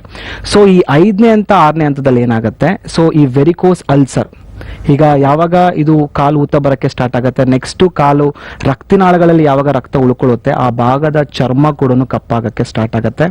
ಸೊ ಮೆಡಿಕಲ್ ಇದನ್ನ ನಾವು ವೀನಸ್ ಎಕ್ಸಿಮಾ ಅಂತ ಹೇಳಿ ಕರಿತೇವೆ ಅಥವಾ ಸ್ಟೇಸಿಸ್ ಡರ್ಮಟೈಟಿಸ್. ತುಂಬಾ ಜನರ ಕಾಲುಗಳನ್ನ ನಾವು ನೋಡಬಹುದು, ಕೆಳಗಡೆಯಿಂದ ಕಾಲ್ ಕಪ್ಪಾಗ್ತಾ ಹೋಗ್ತಾ ಇರುತ್ತೆ, ಪಾದದಿಂದನೇ ಪಾದದಿಂದ ಕಪ್ಪಾಗ್ತಾ ಹೋಗ್ತಾ ಇರುತ್ತೆ. ಯಾಕಂದ್ರೆ ಕೆಳಗಡೆ ಉಳ್ಕೊಳ್ತಾ ಇರುವಂತದ್ದು it is not A good blood, it is a bad blood ಅಂತ ಹೇಳ್ತೀವಿ ಅಥವಾ ಡಿಆಕ್ಸಿನೇಟೆಡ್ ಬ್ಲಡ್ ಅಂತ ಹೇಳ್ತೀವಿ. ಸೊ ಇದರಿಂದ ಏನಾಗುತ್ತೆ, ಆ ಭಾಗದ ಚರ್ಮ ಕೂಡ ಕಪ್ಪಾಗುತ್ತೆ. ಸೊ ಮೆಡಿಕಲ್ ಇದು ನಾವು ಸ್ಟೇಸಿಸ್ ಡರ್ಮಟೈಟಿಸ್ ಅಂತ ಹೇಳಿ ಕರಿತೇವೆ. ತುಂಬಾ ಜನ ಇಲ್ಲಿ ಮಿಸ್ಲೀಡ್ ಆಗೋದುಂಟು, ಏನೋ ಒಂದು ಚರ್ಮದ ಸಮಸ್ಯೆ ಬಂದಿದೆ ಅಂತ ಹೇಳಿ ಚರ್ಮದ ಡಾಕ್ಟರ್ ಹತ್ರ ಹೋಗ್ತಾರೆ, ಅಥವಾ ಹೋಗದೇನೋ ಅವರಾಗೆ ಆಯಿಂಟ್ಮೆಂಟ್ ಗಳನ್ನ ಅಪ್ಲೈ ಮಾಡ್ಕೊಳ್ತಾರೆ, ಲೋಷನ್ ಗಳನ್ನ ಅಪ್ಲೈ ಮಾಡ್ಕೊಳ್ತಾರೆ. ಯಾಕಂದ್ರೆ ತುಂಬಾ ದಿವಸಗಳ ಕಾಲ ಈ ಎಕ್ಸಿಮಾ ಇತ್ತು ಅಂತ ಹೇಳಿದ್ರೆ ಕೆರೆತ ಉಂಟಾಗ್ಬಿಡುತ್ತೆ, ಇಚ್ಚಿಂಗ್ ಸ್ಟಾರ್ಟ್ ಆಗ್ತಾ ಹೋಗ್ಬಿಡುತ್ತೆ. ಸೊ ಈ ಹಂತದಲ್ಲೂ ಕೂಡ ಎಷ್ಟೋ ಜನಕ್ಕೆ ಚಿಕಿತ್ಸೆ ಪಡ್ಕೊಳ್ಳೋದಿಲ್ಲ. ಸೊ 5ನೇ ಹಂತ 6ನೇ ಹಂತಕ್ಕೆ ಹೋಗುವಂತದ್ದೇ ಈ ಕಾಂಪ್ಲಿಕೇಶನ್ ಅಂತ ಹೇಳಿ ಕರಿತೇವೆ. ಅದನ್ನೇ ನಾವು varicose ulcer. So varicose ulcer ಇಂದ ಬಳಲ್ತಾರವ್ರಿಗೆ ಮಾತ್ರ ಗೊತ್ತು ಎಷ್ಟೆಲ್ಲ ಸಮಸ್ಯೆಗೆ ಅವ್ರು ಒಳಗಾಗಿದ್ದಾರೆ ಅನ್ನೋದು. ಸೊ ಈ ಒಂದು ಸಣ್ಣ ಗಾಯ ಆಯ್ತು ಕಾಲಲ್ಲಿ ಅಂತ ಹೇಳಿದ್ರೆ ಈ ವೆರಿಕೋಸ್ ವೇನ್ಸ್ ಪೇಷಂಟ್ಸ್ ಅಲ್ಲಿ ಅದು ಮಾಯೋದಿಕ್ಕೆ ತುಂಬಾ ದಿವಸಗಳ ಕಾಲ ತಗೊಳುತ್ತೆ, ಲೈಕ್ ಡಯಾಬಿಟಿಸ್ ಪೇಷಂಟ್. ಯಾಕಂದ್ರೆ ರಕ್ತ ಸಂಚಾರ ನಮ್ಮ ದೇಹದಲ್ಲಿ ಆಗ್ತಾ ಇಲ್ಲ. ಒಂದು ಸಣ್ಣ ಗಾಯ ದೊಡ್ಡದಾಗಿ ಪರಿಗಣಿಸಬಹುದು, ಒಂದು ಸಣ್ಣ ಗಾಯ ಮಾಯೋದಕ್ಕೆ ತುಂಬಾ ದಿವಸಗಳ ಕಾಲ ತಗೊಳ್ಬಹುದು. ಈಗ ರಕ್ತನಾಳಗಳಲ್ಲಿ ರಕ್ತ ಹೆಚ್ಚು ಉಳ್ಕೊಳ್ತಾ ಇರೋದ್ರಿಂದ ಕಾಲಿನ ರಕ್ತನಾಳಕ್ಕೆ ಒಂದು ಸಣ್ಣ ಪೆಟ್ಟು ಬಿತ್ತು ಅಂದ್ರೆ ರಕ್ತಸ್ರಾವ ಆಗ್ತಾ ಹೋಗ್ತಾ ಇರತ್ತೆ, ಆ ಗಾಯ ವಾಸಿ ಆಗ್ತಾ ಇರತ್ತೆ, ವಾಸಿ ಆಗದೇನೂ ಕೂಡ ಇರ್ಬೋದಾಗತ್ತೆ. ಇನ್ನೊಂದು ಕಾಲ್ ನ ತಗೊಳ್ಳೋಣ ಡಾಕ್ಟರ್. ಹಲೋ ಹಲೋ, ನಮಸ್ಕಾರ, ನಿಮ್ ಹೆಸರು? ನಮಸ್ಕಾರ, ನನ್ನ ಹೆಸರು ಸೈಯದ್ ಅಂತ, ನಾನು ಮೈಸೂರಿಂದ ಮಾತಾಡ್ತಿರೋದು. ನಾನು ಡಾಕ್ಟರ್ ಹತ್ರ ಮಾತಾಡ್ಬೇಕಿತ್ತು. ಡಾಕ್ಟರ್ ಹತ್ರನೇ ಮಾತಾಡಿ please doctor. Hello hello sir, ಹೇಳಿ ಸರ್, ಏನ್ ಸಮಸ್ಯೆಗೆ ಕರೆ ಮಾಡಿದ್ರಿ? ಸರ್, ಈಗ ನೀವು ಟಿವಿಯಲ್ಲಿ ತೋರಿಸ್ತಾ ಇರಲ್ಲ ಸರ್, ಅದೇ ಹೌದು. ತರ ನನ್ಗೂ ಕೂಡ ಆಗಿದೆ ಸರ್. ಓಕೆ, ಯಾವ ರೀತಿ ಆಗಿದೆ, ಯಾವ ರೀತಿ ಸಮಸ್ಯೆ ಕಂಡು ಬರ್ತಿದೆ ನಿಮ್ಮಲ್ಲಿ? ಸರ್, ಈಗ ನಂದ್ರಲ್ಲಿ ಏನಾಗಿದೆ ಅಂದ್ರೆ ಕಾಲಲ್ಲಿ ಗಾಯಗಳಾಗಿದೆ ಸರ್, 10 ಗಂಟೆಗಳಾಗಿ ಅದ್ರಲ್ಲಿ ಗಾಯಗಳಾಗಿ ಅದರಿಂದ ರಕ್ತ ಎಲ್ಲ ಬರ್ತಾ ಇದೆ ಸರ್. ಓಕೆ, ಎಷ್ಟು ದಿನಗಳಿಂದ ಈ ಸಮಸ್ಯೆ ಕಂಡು ಬರ್ತಿದೆ ಸರ್? ಸರ್, ನನಗೆ 8 ವರ್ಷದಿಂದ ಇದೆ ಸರ್, ಬಟ್ 2 years ಬ್ಯಾಕ್ ಈ ತರ ಪ್ರಾಬ್ಲಮ್ಸ್ ಅನ್ನೋದು ಕಾಣಿಸ್ಕೊಡ್ತೀರಾ ಸರ್. ಓಕೆ, ಸೊ ಏನಾದ್ರೂ ವೈದ್ಯನ ಭೇಟಿ ಆಗಿದ್ರಾ, ಏನಾದ್ರೂ ಚಿಕಿತ್ಸೆನ ಪಡ್ಕೊಂಡಿದ್ದೀರಾ ಸರ್ ಮುಂಚಿತವಾಗಿ? ಹಾ ಸರ್, ತೋರಿಸ್ತಾ ಇದ್ದೆ, ಬಟ್ ಅವರು ಆಯಿಂಟ್ಮೆಂಟ್ ಕೊಟ್ಟಿದ್ದಾರೆ, ಅದು ಆಯಿಂಟ್ಮೆಂಟ್ ಹಚ್ತೀನಿ, ಬಟ್ ಪೇನ್ ಕಿಲ್ಲರ್ ತಗೊಂಡಿನಿ ನಾವು ಬಂದಾಗ. ಓಕೆ, ಏನ್ ಕೆಲಸ ಮಾಡ್ತೀರಾ, ಯಾವ ಪ್ರೊಫೆಷನಲ್ ಇದ್ದೀರಿ ನೀವು? ಸರ್, ನಾನು ಆಲ್ಕೋಹಾಲ್ ಇದರಲ್ಲಿ ಅಂದ್ರೆ ಬಾರಲ್ಲಿ ಕೆಲಸ ಮಾಡಿಸ್ತಾ, ಸ್ಟ್ಯಾಂಡಿಂಗ್ ವರ್ಕ್ ಇರುತ್ತೆ. ಓಕೆ, ಈಗಲೂ ಅದೇ ಕೆಲಸ ಮಾಡ್ತಾ ಇದ್ದೀರಾ ಅಥವಾ ನಿಲ್ಸಿದ್ದೀರಾ? ಹಾ ಸರ್, ಅದನ್ನೇ ಕಂಟಿನ್ಯೂ ಮಾಡ್ತಾ ಇದ್ದೀನಿ, ಬಟ್ ಒಂದು 2 months ಬ್ಯಾಕ್ ರೆಸ್ಟ್ ಅಲ್ಲಿ ಇದ್ದೀನಿ ಸರ್, 2 months ಇಂದ. ಓಕೆ, ಸೊ ನಿಮ್ಮ ಸಮಸ್ಯೆ ಒಂದು ಕಾಂಪ್ಲಿಕೇಶನ್ ಹಂತಕ್ಕೆ ಹೋಗಿರುವಂತದ್ದು, ಸೊ ವೆರಿಕೋಸ್ ಅಲ್ಸರ್ ಅಂತ ಹೇಳಿ ಕರಿತೇವೆ. ಓಕೆ, ತುಂಬಾ ಜನ ಈ ಸಮಸ್ಯೆಯಿಂದ ಬಳಲ್ತಾ ಇದ್ದಾರೆ. ಸೊ ಏನ್ ಚಿಕಿತ್ಸೆನ ಪಡ್ಕೊಳ್ಬೇಕು, ಆಲ್ರೆಡಿ 2 ಸರಿ ಸರ್ಜರಿ ಮಾಡಿಸಿರ್ತಾರೆ, ಸೊ ಪುನಃ ಈ ಹೀಲ್ ಆಗ್ತಾ ಇರತ್ತೆ, ಗಾಯ ಬರ್ತಾ ಇರತ್ತೆ. ಸೊ ಅದ್ರಲ್ಲೂ ಏನಾದ್ರು ಮಧುಮೇಹದಿಂದ ಬಳಲ್ತಿದ್ದವರು ಇನ್ನಷ್ಟು ಸಮಸ್ಯೆಗೆ ಒಳಗಾಗಬೇಕಾಗತ್ತೆ. ಸೊ ವೆರಿಕೋಸ್ ಅಲ್ಸರ್ ಅಲ್ಲಿ ನೀವು ಹೈಜಿನಿಕ್ ಮೈಂಟೈನ್ ಮಾಡ್ಕೊಳ್ಳುವಂಥದ್ದು ಬಹಳ ಇಂಪಾರ್ಟೆಂಟು. ಸೊ ಈ ಹೈಜಿನಿಕ್ ಮೈಂಟೈನ್ ಮಾಡ್ಕೊಳ್ಳೋ ಜೊತೆಗೆ ಮಾತ್ರೆಗಳ ಇಂಟರ್ನಲ್ ಮೆಡಿಕೇಶನ್ ಇಂಜೆಕ್ಷನ್ಸ್ ತಗೊಳ್ಬೇಕೆ ಹೊರತು ಯಾವುದೇ ರೀತಿ ಮುಲಾಮ್ ಹಚ್ಚುವಂತದ್ದಾಗಿರ್ಬೋದು ಅಥವಾ ನೋವಿನ ಮಾತ್ರೆ ತಗೊಳ್ಳುವಂತದ್ದಾಗಿರ್ಬೋದು. ಸೊ ನೀವು ನೋವಿನ ಮಾತ್ರೆ ತಗೊಂಡ್ರೆ ಅವತ್ತಿನ ದಿವಸ ಮಾತ್ರ ನಿಮ್ಗೆ ನೋವು ಕಡಿಮೆ ಆಗುತ್ತೆ, ಬಟ್ ಕಾಯಿಲೆಯ ತೀವ್ರತೆ ಕಡಿಮೆ ಆಗೋದಿಲ್ಲ. ಸೈಯದ್ ಅವರೇ, ಕರೆ ಮಾಡಿದ್ದಕ್ಕೆ ಧನ್ಯವಾದಗಳು. ಡಾಕ್ಟರ್, ಮತ್ತೊಂದು ಕರೆ ಇದೆ. ಹಲೋ. ಹಲೋ, ನಮಸ್ಕಾರ ಮೇಡಮ್. ನಮಸ್ಕಾರ. ಲಕ್ಷ್ಮೀಶ್ ಅಂತ ಹೇಳಿ ಓಕೆ, ಬೆಂಗಳೂರಿಂದ ಕಾಲ್ ಮಾಡ್ತಾ ಇರೋದು. ಡಾಕ್ಟರ್ ಹತ್ರ ಮಾತಾಡ್ಬೇಕಿತ್ತು ಮೇಡಮ್. ಖಂಡಿತವಾಗ್ಲು ನಿಮ್ ಜೊತೆ ಮಾತಾಡೋದಕ್ಕೆ ಅವರು ಕೂತಿದ್ದಾರೆ. ನಿಮ್ಮ ಸಮಸ್ಯೆಗಳು ಏನೇ ಇದ್ರು ಅವ್ರ ಜೊತೆ ನೀವು ಮಾತಾಡಿ. ಓಕೆ. ಮಾತಾಡಿ. ಹಲೋ, ಹಲೋ, ನಮಸ್ತೆ ಲಕ್ಷ್ಮೀಶ್ ಅವರೇ. ನಮಸ್ಕಾರ ಸರ್. ಇದು ನಾನು ಬೆಂಗಳೂರಿಂದ ಕಾಲ್ ಮಾಡ್ತಾ ಇದ್ದೀನಿ. ಹೇಳಿ ಸರ್, ಏನ್ ಸಮಸ್ಯೆಯಿಂದ ಬಳಲ್ತಾ ಇದ್ದೀರಾ? ಸೊ ಕಾರ್ಯಕ್ರಮ ನೋಡ್ತಾ ಇದ್ದೀರಾ? ಹೌದು ಸರ್, ಟಿವಿಯಲ್ಲಿ ಕಾರ್ಯಕ್ರಮ ನೋಡ್ತಾ ಇದೀನಿ. ತಾವೇನ್ ತೋರಿಸ್ತಾ ಇದ್ರಲ್ವಾ, Okay. ಅದೇ ತರ ನನಗೂ 6 ವರ್ಷಗಳಿಂದ ಇದೇ ತರ ಪ್ರಾಬ್ಲಮ್ ಇದೆ ಸರ್. So, 6 ವರ್ಷದಿಂದ ಅನುಭವಿಸ್ತಾ ಇದ್ದೀರಾ? ನರಗಳು ಉಬ್ಬೋದು. ಹೌದು ಸರ್, ಕಾಲಲ್ಲಿ ನರಗಳು ಉಬ್ಬೋದು, ಓಕೆ, ತುಂಬಾ ಕಡಿತ ಆಗೋದು, ಈ ತರ ಒಂದು ಪ್ರಾಬ್ಲಮ್ಸ್ ಬರ್ತದೆ. 7 ವರ್ಷದಿಂದ ನಾನು ಆಪರೇಷನ್ ಕೂಡ ಮಾಡ್ತಿದ್ದೆ ಸರ್. Okay, ಮತ್ತೆ ಇವಾಗ ಮತ್ತೆ ಕಾಣಿಸ್ಕೊಂತಾ ಇದೆ. ಓಕೆ, ಡಾಕ್ಟರ್ ಹೇಳಿದಾರಾ ಇದು ವೆರಿಕೋಸ್ ವೈನ್ಸ್ ಅಂತಾನೆ ಹೇಳಿದಾರಾ ನಿಮ್ಗೆ? ಹೌದು ಸರ್, ಡಾಕ್ಟರ್ಸ್ ಹೇಳಿದ್ರು, ಆಪರೇಷನ್ ಕೂಡ ಮಾಡಿದ್ರು. ಮತ್ತೆ Okay. ಅದು ಮತ್ತೆ ಮೊದಲಿನ ತರ ಕಾಣಿಸ್ಕೊಂತಾ ಇದೆ ನನಗೆ. ಈ ನಾನು ಇವಾಗ ಮತ್ತೆ 6 ಮಂತ್ಸ್ ಇಂದ ಸ್ಟಾರ್ಟ್ ಆಗಿದೆ ಸರ್ ನನಗೆ. ಓಕೆ, ಸೊ ಏನ್ ಕೆಲಸ ಮಾಡ್ತೀರಾ? ಸರ್ ನಾನು ಆಫೀಸಲ್ಲಿ ವರ್ಕ್ ಮಾಡ್ತೀನಿ ಸರ್. ತುಂಬಾ ಸ್ಟ್ಯಾಂಡಿಂಗ್ ವರ್ಕ್ ಮಾಡ್ತೀನಿ. ಓಕೆ. ಓಕೆ, ಸೊ ನಾವು ಕಾರ್ಯಕ್ರಮದಲ್ಲಿ ಮಾತಾಡ್ತಿದ್ವಿ ಸ್ಟ್ಯಾಂಡಿಂಗ್ ವರ್ಕು, ಸಿಟ್ಟಿಂಗ್ ವರ್ಕು. ದಿನನಿತ್ಯ ಜೀವನದಲ್ಲಿ ನಾವು ಕೂತ್ಕೊಂಡು ಕೆಲಸ ಮಾಡ್ಲೇಬೇಕಾಗತ್ತೆ, ನಿಂತ್ಕೊಂಡು ಕೆಲಸ ಮಾಡ್ಲೇಬೇಕಾಗತ್ತೆ. ನಾನು ನಿಮ್ಗೆ ಕೆಲಸ ಬಿಡಿ ಅಂತ ನಾನು ಹೇಳೋದಿಲ್ಲ, ಬಟ್ ಆದಷ್ಟು ನೀವು ಅರ್ಥ ಮಾಡ್ಕೊಳ್ಳಿ, ಈ ಸಮಸ್ಯೆಯಿಂದ ನೀವು ದೂರ ಬರಬೇಕು ಅಂದ್ರೆ ನಿಮ್ಮ ಕೆಲಸದಿಂದ ಸ್ವಲ್ಪ ದೂರ ಇರಬೇಕಾಗತ್ತೆ. ಸೊ ಆಲ್ರೆಡಿ ಒಂದ್ ಮಾತು ಹೇಳಿದ್ರಿ, ಸರ್ಜರಿ ಕೂಡ ಮಾಡಿಸಿದೀನಿ ಡಾಕ್ಟರ್ ಒಂದು 6 ತಿಂಗಳ ಹಿಂದೆ ಅಂತ ಹೇಳಿ. ಸೊ ತಿರ್ಗಾ ಪುನಃ ನಿಮ್ಗೆ ರಿಲ್ಯಾಪ್ಸ್ ಆಗೋದಕ್ಕೆ ನಿಮ್ಮ ಆಕ್ಯುಪೇಷನ್ ಮೇನ್ ಕಾರಣ ಅಂತಾನೆ ಹೇಳ್ಬೋದಾಗತ್ತೆ. ಸೊ ಆದಷ್ಟು ನೀವು ಸರ್ಜರಿಗೆ ಮೊರೆ ಹೋಗೋ ಬದಲು ಕರೆಕ್ಟ್ ಆಗಿ ಒಂದು ಹೋಮಿಯೋಪತಿಕ್ ಚಿಕಿತ್ಸೆನ ಪಡ್ಕೊಳ್ಳಿ. ಬಿಕಾಸ್ ಸರ್ಜರಿಲಿ ಏನಾಗುತ್ತೆ, ವೆಯಿನ್ ಸ್ಟ್ರಿಪ್ಪಿಂಗ್ ಅಂತ ಮಾಡ್ತಾರೆ. ಯಾವ ರಕ್ತನಾಳ ನಿಮ್ಗೆ ಊತ ಆಗಿದೆ ಅಥವಾ ದಪ್ಪ ಆಗಿದೆ, ರಕ್ತನಾಳನ ತೆಗೆದು ಬಿಡ್ತಾರೆ. ಈ ರಕ್ತನಾಳ ತೆಗೆಯೋದ್ರಿಂದ ನಿಮ್ಮ ಕಾಲಿನ ಶಕ್ತಿ ಇನ್ನಷ್ಟು ಕುಗ್ಗುತ್ತೆ ಹೊರತು ಸ್ಟ್ರೆಂತ್ ಬರೋದಿಲ್ಲ. ಸೊ ಹೋಮಿಯೋಪತಿಕಲ್ಲಿ ಖಂಡಿತ ಯಾವುದೇ ರೀತಿ ಅಡ್ಡ ಪರಿಣಾಮಗಳಿಲ್ಲ. ಸೊ ಇಲ್ಲಿ ಯಾವುದೇ ರೀತಿ ಸ್ಟೆರಾಯ್ಡ್ಸ್ ಕೊಡುವಂತದ್ದು, ಕೆಮಿಕಲ್ಸ್ ಕೊಡುವಂತ ಕೆಲಸಗಳು ಖಂಡಿತ ಮಾಡೋದಿಲ್ಲ. ಸೊ ನಿಮ್ಗೆ ಯಾವ್ದು ಅಡ್ಜಸ್ಟ್ ಆಗುತ್ತೆ, ನಿಮ್ಮ ವ್ಯಕ್ತಿತ್ವಕ್ಕೆ ತಕ್ಕಂತೆ ನಾವು ಔಷಧಿಗಳನ್ನ ಕೊಡ್ತೀವಿ. ಸೊ ಯಾವುದೇ ರೀತಿ ಭಯ ಆಗ್ಲಿ ಆತಂಕ ಆಗ್ಲಿ ಪಡುವಂತದ್ದು ಬೇಡ. ಆದಷ್ಟು ಬೇಗ ನೀವು ಹೋಮಿಯೋಪತಿಕ್ ಮಾತ್ರೆಗಳನ್ನ ಸೇವನೆ ಮಾಡಬಹುದಾಗತ್ತೆ ಸರ್. ಖಂಡಿತವಾದ ಸರ್, ತುಂಬಾ ಹೆಲ್ಪ್ ಆಯ್ತು. ಲಕ್ಷ್ಮೀಶ್ ಅವರೇ, ಕರೆ ಮಾಡಿದಕ್ಕೆ ಧನ್ಯವಾದಗಳು. ಇನ್ನೊಂದು ಪ್ರಶ್ನೆ ನಿಮಗೆ. ಸಾಮಾನ್ಯವಾಗಿ ನೀವು ಹೇಳಿದಾಗೆ ಫಸ್ಟ್ ಸ್ಟೇಜ್ ನಲ್ಲಿ ಒಂದು ವೆಬ್ ತರ, ಒಂದು ಸ್ಪೈಡರ್ ವೆಬ್ ತರ ನಮಗೆ ಕಾಣಿಸ್ಕೊಳ್ಳುತ್ತೆ. ಅದರಲ್ಲಿ ಕೆಲವರಿಗೆ ನೋವಿರುತ್ತೆ, ಕೆಲವರಿಗೆ ನೋವಿರಲ್ಲ ಅಂತ. ಈ ಡೀಪರ್ ವೇನ್ಸ್ ಅಲ್ಲಿ ಕೂಡ ಇದ್ರ ಸಮಸ್ಯೆಗಳು ಹರಡುತ್ತೆ ಅಂತ ಹೇಳಿದ್ರಿ. ಅದನ್ನ ಕಂಡು ಹಿಡಿಯೋದು ಹೇಗೆ? ಖಂಡಿತ ಇದನ್ನ ನಾವು ಇನ್ವೆಸ್ಟಿಗೇಷನ್ ಹೇಗೆ ಪರೀಕ್ಷೆ ಮಾಡುವಂತದ್ದು ಒಂದು ಪ್ರಶ್ನೆ. Okay. ಬಿಕಾಸ್ ನಾನು ಹೇಳಿದೆ ವೆರಿಕೋಸ್ ವೈನ್ಸ್ ಅಲ್ಲಿ ಆಸ್ ಎ ವೈದ್ಯರಾಗಿ ನಮ್ಮ ಎಕ್ಸ್ಪೀರಿಯನ್ಸ್ ಅಲ್ಲಿ ಕಾಲುಗಳನ್ನ ನೋಡ್ತಾನೆ ಗೊತ್ತಾಗ್ಬಿಡುತ್ತೆ ಅವನ ಎಕ್ಸಾಮ್. ಅದು ಮೊದಲನೇ ಹಂತ ಅಂತ ಹೇಳಿದ್ರಿ. ಈಗ ಕಾಲಲ್ಲಿ ನೀವು ಹೇಳ್ದಂಗೆ ರಕ್ತ ಹೆಬ್ಗಟ್ಟಿರುವಂತದ್ದಾಗಿರ್ಬೋದು, ಅಥವಾ ಸೂಪರ್ಫಿಷಿಯಲ್ ವೆರಿಕೋಸಿಟಿ ಆಗಿರ್ಬೋದು, ಅಥವಾ ಜೇಡ ಹೇಗೆ ಕಟ್ಟಿರುವಂತದ್ದು ನೋಡ್ಬೋದಾಗತ್ತೆ. ಅದೇ ಒಂದು ಡೀಪರ್ ವೈನ್ಸ್ ಆಯ್ತು, ಅಫೆಕ್ಟ್ ಆಯ್ತು ಅಂದ್ರೆ ರಕ್ತನಾಳಗಳು ತುಂಬಾ ಉಬ್ಬುವಿಕೆಗೆ ಒಳಗಾಗುವಂತದ್ದು, ತಿರುಚುವಿಕೆಗೆ ಒಳಗಾಗುವಂತದ್ದು, ಟ್ವಿಸ್ಟ್ ಆಗಿರುವಂತದ್ದು, ಮುಟ್ಟಿದಾಗ ಪ್ಯಾಲ್ಪೇಟ್ ಮಾಡಿದಾಗ ತುಂಬಾ ಸಾಫ್ಟ್ ಇರುವಂತದ್ದು, ಇದೆಲ್ಲ ಲಕ್ಷಣಗಳನ್ನ ನಾವು ನೋಡ್ಬೋದಾಗತ್ತೆ. ಬಟ್ ಮೆಡಿಕಲಿ ಇದು ಯಾವುದೇ ರೀತಿ ಸಮಸ್ಯೆಗಳು ನಮಗೆ ಕಣ್ಣಿಗೆ ಕಾಣ್ತಾ ಇಲ್ಲ ಅಂತ ಹೇಳಿದ್ರೆ we will go for an investigation. ಅಂದ್ರೆ ಒಂದು ಸ್ಕ್ಯಾನಿಂಗ್ ರಿಪೋರ್ಟ್ ನ ಮಾಡ್ತೀವಿ. ಅದನ್ನ ನಾವು ಮೆಡಿಕಲಿ ಡೂಪ್ಲೆಕ್ಸ್ ಡಾಪ್ಲರ್ ಅಲ್ಟ್ರಾಸೋನೋಗ್ರಫಿ ಅಂತ ಹೇಳ್ತೀವಿ.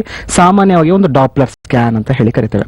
ಈ ಡಾಪ್ಲರ್ ಸ್ಕ್ಯಾನ್ಗೆ ನಾವು ಆ ಪೇಷಂಟ್ಗೆ ಒಳಗ್ ಮಾಡಿದಾಗ ಸೊ ರಕ್ತನಾಳಗಳಲ್ಲಿ ಯಾವ ರೀತಿ ರಕ್ತ ಸಂಚಾರ ಆಗುತ್ತೆ ಅನ್ನೋದು ನಮಗೆ ಸೋನೋಗ್ರಫಿಕಲಿ ಗೊತ್ತಾಗುತ್ತೆ. ಯಾವ ರಕ್ತನಾಳಕ್ಕೆ ತೊಂದರೆ ಆಗಿದೆ, ಯಾವ ರಕ್ತನಾಳ ಎಷ್ಟು ಮಟ್ಟಿಗೆ ಎಲಾಸ್ಟಿಸಿಟಿ ಅನ್ನೋದು ಕಳ್ಕೊಂಡು ದಪ್ಪ ಆಗಿದೆ ಅನ್ನೋದು ಅದ್ರಲ್ಲಿ ಗೊತ್ತಾಗುತ್ತೆ. ಏನಾದ್ರೂ ರಕ್ತ ಹೆಪ್ಗಟ್ಟಿದೆ, ನಾನು ಹೇಳಿದೆ ಏನೇನೆಲ್ಲ ಕಾಂಪ್ಲಿಕೇಶನ್ ಆಗುತ್ತೆ ಅಂದ್ರೆ ನಮ್ಮ ಕಣ್ಣಿಗೆ ಆ ರಕ್ತ ಹೆಪ್ಗಟ್ಟಿರುವಂತದ್ದು ಕಾಣೋದಿಲ್ಲ. ಈ ಸ್ಕ್ಯಾನಿಂಗ್ ಅಲ್ಲಿ ನಮಗೆ ಯಾವ ರೀತಿಯ ರಕ್ತನಾಳಗಳಲ್ಲಿ ರಕ್ತ ಹೆಪ್ಗಟ್ಟಿರುವಂತದ್ದು ಗೊತ್ತಾಗುತ್ತೆ. ಸೊ ಅದಕ್ಕೆ ನಾವು ಡಾಪ್ಲರ್ ಸ್ಕ್ಯಾನ್ ನ ಮಾಡಿಸ್ತೀವಿ. ಹೋಮಿಯೋಪತಿಕಲಿ ನಾವು ಯಾವುದೇ ರೀತಿ ಕಾಯಿಲೆನ ಹೆಸರನ್ನ ಕೇಳಿ ನಾವು ಚಿಕಿತ್ಸೆನ ಕೊಡೋದಿಲ್ಲ. ಆ ಕಾಯಿಲೆ ಎಷ್ಟು ಮಟ್ಟಿಗೆ ಆ ವ್ಯಕ್ತಿಗೆ ತೊಂದರೆ ಕೊಡ್ತಿದೆ, ಯಾವ ಹಂತದಲ್ಲಿದ್ದಾನೆ, ಆ ತೊಂದರೆ ಬರೋದಕ್ಕೆ ಏನೆಲ್ಲ ಕಾರಣಗಳು, ಆ ವ್ಯಕ್ತಿತ್ವಕ್ಕೆ ಯಾಕೆ ಬರ್ತಿದೆ ಅಂತ ತಿಳ್ಕೊಂಡು ಔಷಧಿಗಳನ್ನ ಕೊಡ್ತಾ ಹೋಗ್ತಾ ಇರ್ತೀವಿ. So investigation is very important ಅಂತಾನೆ ಹೇಳ್ಬೋದು. ಡಾಕ್ಟರ್, ಮತ್ತೊಂದು ಕರೆ ರೆಡಿ ಇದೆ, ನಾನು ಆ ಕರೆಯನ್ನ ತಗೊಳ್ತೀನಿ. ಹಲೋ ಹಲೋ ಹಲೋ ಮೇಡಮ್, ನಮಸ್ತೆ. ನಮಸ್ಕಾರ. ಏನ್ ನಿಮ್ ಹೆಸರು? ಮೇಡಮ್ ನಮಸ್ತೆ, ನನ್ನ ಹೆಸರು ಪ್ರಶಾಂತ್ ಅಂತ. ಪ್ರಶಾಂತ್. ಅರಸೀಕೆರೆಯಿಂದ ಕಾಲ್ ಮಾಡಿರೋದು. ಎಲ್ಲಿಂದ? ಅರಸೀಕೆರೆಯಿಂದ. ಅರಸೀಕೆರೆಯಿಂದ. ಹೇಳಿ ಪ್ರಶಾಂತ್ ಅವರೇ, ನಿಮ್ ಈ ಕಾರ್ಯಕ್ರಮ ನೋಡ್ತಾ ಇದ್ದೀರಲ್ವಾ? ಹೌದು ಮೇಡಮ್, ಅದಕ್ಕೆ ಕಾಲ್ ಮಾಡಿರೋದು. ಡಾಕ್ಟರ್ ಹತ್ರ ಮಾತಾಡ್ಬೇಕಿತ್ತು. ಮಾತಾಡಿ. ನಿಮ್ಮ ಸಮಸ್ಯೆಗಳಿಗೆ ಏನೇ ಇದ್ರೂ ಪ್ರಶ್ನೆ ಕೇಳಿ, ಅದರ ನಾವು ಉತ್ತರನೂ ಪಡ್ಕೊಳ್ಳಿ. Doctor please. Okay madam. Hello hello hello, ಹೇಳಿ ಸರ್, ಏನ್ ಸಮಸ್ಯೆ? ನಮಸ್ತೆ ನಮಸ್ತೆ. ಸರ್, ಜಸ್ಟ್ ಈಗ ತಾನೇ ತಮ್ಮ ಟಿವಿ ಕಾರ್ಯಕ್ರಮ ನೋಡಿದೆ. ಓಕೆ ಇದೇ ತರಾನೇ ನನ್ನ ಕಾಲಿನಲ್ಲೂ ಸಹ ನರಗಳು ಊದ್ಕೊಂಡಿದೆ. ಓಕೆ ಮತ್ತೆ ನಾನ ಏನೋ ಕೆಲಸ ಮಾಡ್ಬೇಕಾದ್ರೆ ನಡಿಬೇಕಾದ್ರೆ ಅದೇ ತರ ರಕ್ತನಾಳಗಳ ಇವಾಗ ನರಗಳಲ್ಲಿ ಏನಾಗುತ್ತೆ ಅಂತ ಭಾರ ಅನಿಸ್ತಾ ಇದೆ. ಓಕೆ ಇದರಿಂದ 3 ವರ್ಷದಿಂದ ಈ ತರ ಸಮಸ್ಯೆ ಇದೆ ನನಗೆ. ಓಕೆ ತುಂಬಾ ಊತ ಬರೋದು, ನೋವು ಕಾಣಿಸ್ಕೊಳ್ತಿದೆ. ಹ್ಮ್ ಇದ್ರ ಜೊತೆಗೆ ನನ್ಗೆ ಸಕ್ಕರೆ ಕಾಯಿಲೆ ಸಹ ಇದೆ 8 ವರ್ಷದಿಂದ. ಹ್ಮ್ ಅದಕ್ಕೆ ಟ್ರೀಟ್ಮೆಂಟ್ ಸಹ ತಗೊಳ್ತಾ ಇದ್ದೀನಿ. ಓಕೆ. ಈಗ ರೀಸೆಂಟ್ ಆಗಿ ಶುಗರ್ ಲೆವೆಲ್ ಎಷ್ಟಿದೆ ಸರ್ ನಿಮ್ಮಲ್ಲಿ? ಶುಗರ್ ಲೆವೆಲ್ ಊಟಕ್ಕಿಂತ ಮುಂಚೆ 140 ಇದೆ, ಊಟ ಆದ್ಮೇಲೆ 180 ಇದೆ. ಓಕೆ, ಸ್ವಲ್ಪ ಮಟ್ಟಿಗೆ ಜಾಸ್ತಿ ಇದೆ. ಓಕೆ ಓಕೆ, ಕಾಲ್ ನೋವಿನ ಜೊತೆಗೆ ಬೇರೆ ಏನೇನ್ ಲಕ್ಷಣಗಳಿದೆ ಸರ್ ನಿಮ್ಗೆ? ಈ ನಡುವೆ ಸ್ವಲ್ಪ ನಡಿಬೇಕಾದ್ರೆ ಏನಾಗುತ್ತೆ, ನರಗಳು ಎಳೆಯೋ ತರ ಆಗುತ್ತೆ. ಓಕೆ ಅದ್ರ ಜೊತೆಗೆ ನಡಿಬೇಕಾದ್ರೆ ಕಾಲ್ ಭಾರ ಅನ್ಸೋಂಥದ್ದು, ಓಕೆ, ಈ ತರ ಸಮಸ್ಯೆಗೆ ಒಳಗಾಗ್ತಿದೆ. ಸರಿ ಸರ್, ನಿಮ್ ಸಮಸ್ಯೆ ಖಂಡಿತ ನಂಗೆ ಅರ್ಥ ಆಯ್ತು. ನಿಮ್ಮಲ್ಲಿ ನಾನು ಹೇಳುವಂತದ್ದು 2 ಸಮಸ್ಯೆ ಇರುವಂತದ್ದು. ಮೊದಲನೇದಾಗಿ ವೆರಿಕೋಸ್ ವೇನ್ಸ್ ಅಂತ ಹೇಳ್ತೀವಿ. ಸೊ ಕಾಲ್ ಭಾರ ಯಾಕೆ ಆಗುತ್ತೆ ಅಂತ ಹೇಳಿದ್ರೆ ಮಲಿನ ರಕ್ತ ತುಂಬಾ ದಿವಸ ನಿಮ್ಮ ಕಾಲಲ್ಲಿ ಉಳ್ಕೊಳ್ತಾ ಇದೆ. ಸೊ ಜೊತೆಗೆ ಮಧುಮೇಹದಿಂದ ಬಳಲ್ತಾ ಇದ್ದೀರಾ, ಸೊ ಮಾತ್ರೆಗಳನ್ನ ಸೇವನೆ ಮಾಡ್ತಾ ಇದ್ದೀರಾ. ಸೊ ಈ ಮಧುಮೇಹದ ಜೊತೆಗೆ ಈ ವೆರಿಕೋಸ್ ವೇನ್ಸ್ ಆಡ್ ಆಯ್ತು ಅಂದ್ರೆ ಮತ್ತಷ್ಟು ನಿಮ್ಮ ಕಾಲುಗಳ ರಕ್ಷಣೆ ನೀವು ಮಾಡ್ಕೊಳ್ಬೇಕಾಗತ್ತೆ. ನೆವರ್ ವಾಕ್ ಇನ್ ಬೇರ್ ಫುಟ್ಸ್ ಅಂತ ಹೇಳ್ತೀವಿ. ಖಂಡಿತ ನಿಮ್ಮ ಕಾಲುಗಳ ರಕ್ಷಣೆ ಮಾಡ್ತಾ ಬನ್ನಿ, ಬಿಕಾಸ್ ದೇಹದಲ್ಲಿ ರಕ್ತ ಸಂಚಾರ ಕಡಿಮೆ ಆಗ್ತಾ ಇರುತ್ತೆ. ಸೊ ಡಯಾಬಿಟಿಕ್ ಲೆವೆಲ್ ನ ನಾರ್ಮಲ್ ಇಟ್ಕೊಳ್ಳೋದು ಬಹಳ ಇಂಪಾರ್ಟೆಂಟ್ ಆಗುತ್ತೆ. ಪ್ರಶಾಂತ್ ಅವರೇ, ಕರೆ ಮಾಡಿದಕ್ಕೆ ಧನ್ಯವಾದಗಳು. ಡಾಕ್ಟರ್ ಮಂಜುನಾಥ್ ಅವರೇ, ಈ ಕಾಯಿಲೆ ಬಗ್ಗೆ ಹಲವಾರು ವಿಚಾರಗಳನ್ನ ತಿಳಿಸಿದ್ರಿ. ಹಾಗೆ ಈ ಕಾಯಿಲೆಗೆ ಚಿಕಿತ್ಸೆ ಬಗ್ಗೆ ಸ್ವಲ್ಪ ಜನಕ್ಕೆ ಹೇಳಿ. ಟ್ರೀಟ್ಮೆಂಟ್ಸ್ಗಳು ಹೇಗಿರ್ತವೆ ಅಂತ, ಅಂದ್ರೆ ಇದು ಸರ್ಜರಿ ಮೂಲಕನೇ ಸರಿ ಹೋಗುತ್ತಾ, ಮಾತ್ರೆಗಳ ಮೂಲಕನೇ ಸರಿ ಹೋಗುತ್ತಾ, ಇದ್ರ ಬಗ್ಗೆ ಒಂದು ಸ್ವಲ್ಪ ವೀಕ್ಷಕರಿಗೆ ವಿವರವಾಗಿ ಹೇಳಿ. ಖಂಡಿತ ಪ್ರತಿಯೊಬ್ರು ಜನಕ್ಕೂ ಅವರ ಕಾಯಿಲೆಗಳನ್ನ 100% ವಾಸಿ ಮಾಡ್ಕೊಳ್ಬೇಕು ಅನ್ನೋ ಆಸೆ ಖಂಡಿತ ಇರುತ್ತೆ. ಸೊ ಅದ್ರಲ್ಲೂ ಆದಷ್ಟು ಬೇಗ ವಾಸಿ ಮಾಡ್ಕೊಳ್ಬೇಕು ಅನ್ನೋ ಮತ್ತೊಂದು ಆಸೆ ಇರುತ್ತೆ. ಸೊ ಟ್ರೀಟ್ಮೆಂಟ್ ಬಗ್ಗೆ ನಾವು ಹೇಳಬೇಕು ಅಂತ ಹೇಳಿದ್ರೆ ಇಲ್ಲಿ ನಾವು 2 ತರದ ವೇ ಆಫ್ ಟ್ರೀಟ್ಮೆಂಟ್ ನಾವು ನೋಡಬಹುದಾಗುತ್ತೆ. ಮೊದಲನೇದು ಮೆಡಿಕಲ್ ವೇ ಆಫ್ ಟ್ರೀಟ್ಮೆಂಟ್ ಅಂತ ಹೇಳ್ತೀವಿ, ಇನ್ನೊಂದು ನೀವು ಹೇಳ್ದಂಗೆ ಸರ್ಜಿಕಲ್ ವೇ ಆಫ್ ಟ್ರೀಟ್ಮೆಂಟ್ ಅಂತ ಹೇಳ್ತೀವಿ. ಎಷ್ಟೋ ಜನ ಮಾತ್ರೆಗಳು, ಎಷ್ಟೋ ಕಾಯಿಲೆಗಳು ಮಾತ್ರೆಯಿಂದನೇ ವಾಸಿ ಆಗೋದನ್ನ ಪೇಷಂಟ್ಸ್ ಏನ್ ಮಾಡ್ತಾರೆ, they will go for A surgery. ಯಾಕಂದ್ರೆ ಸಡನ್ ರಿಲೀಫ್ ಸಿಗುತ್ತೆ, ನನಗೆ ತಕ್ಷಣ ನಾನು ಎದ್ದು ಓಡಾಡಬಹುದು ಅನ್ನೋದು. ಬಟ್ ಇದು ತಪ್ಪು ಕಲ್ಪನೆ ಅಂತಾನೆ ಹೇಳ್ಬೋದಾಗತ್ತೆ. But medically way of treatment ಮಾತ್ರೆಗಳ ಮೂಲಕನೇ ಸರಿಪಡಿಸೋದನ್ನ ಮಾತ್ರೆಗಳ ಮೂಲಕನೇ ಸರಿಪಡಿಸಬೇಕಾಗತ್ತೆ.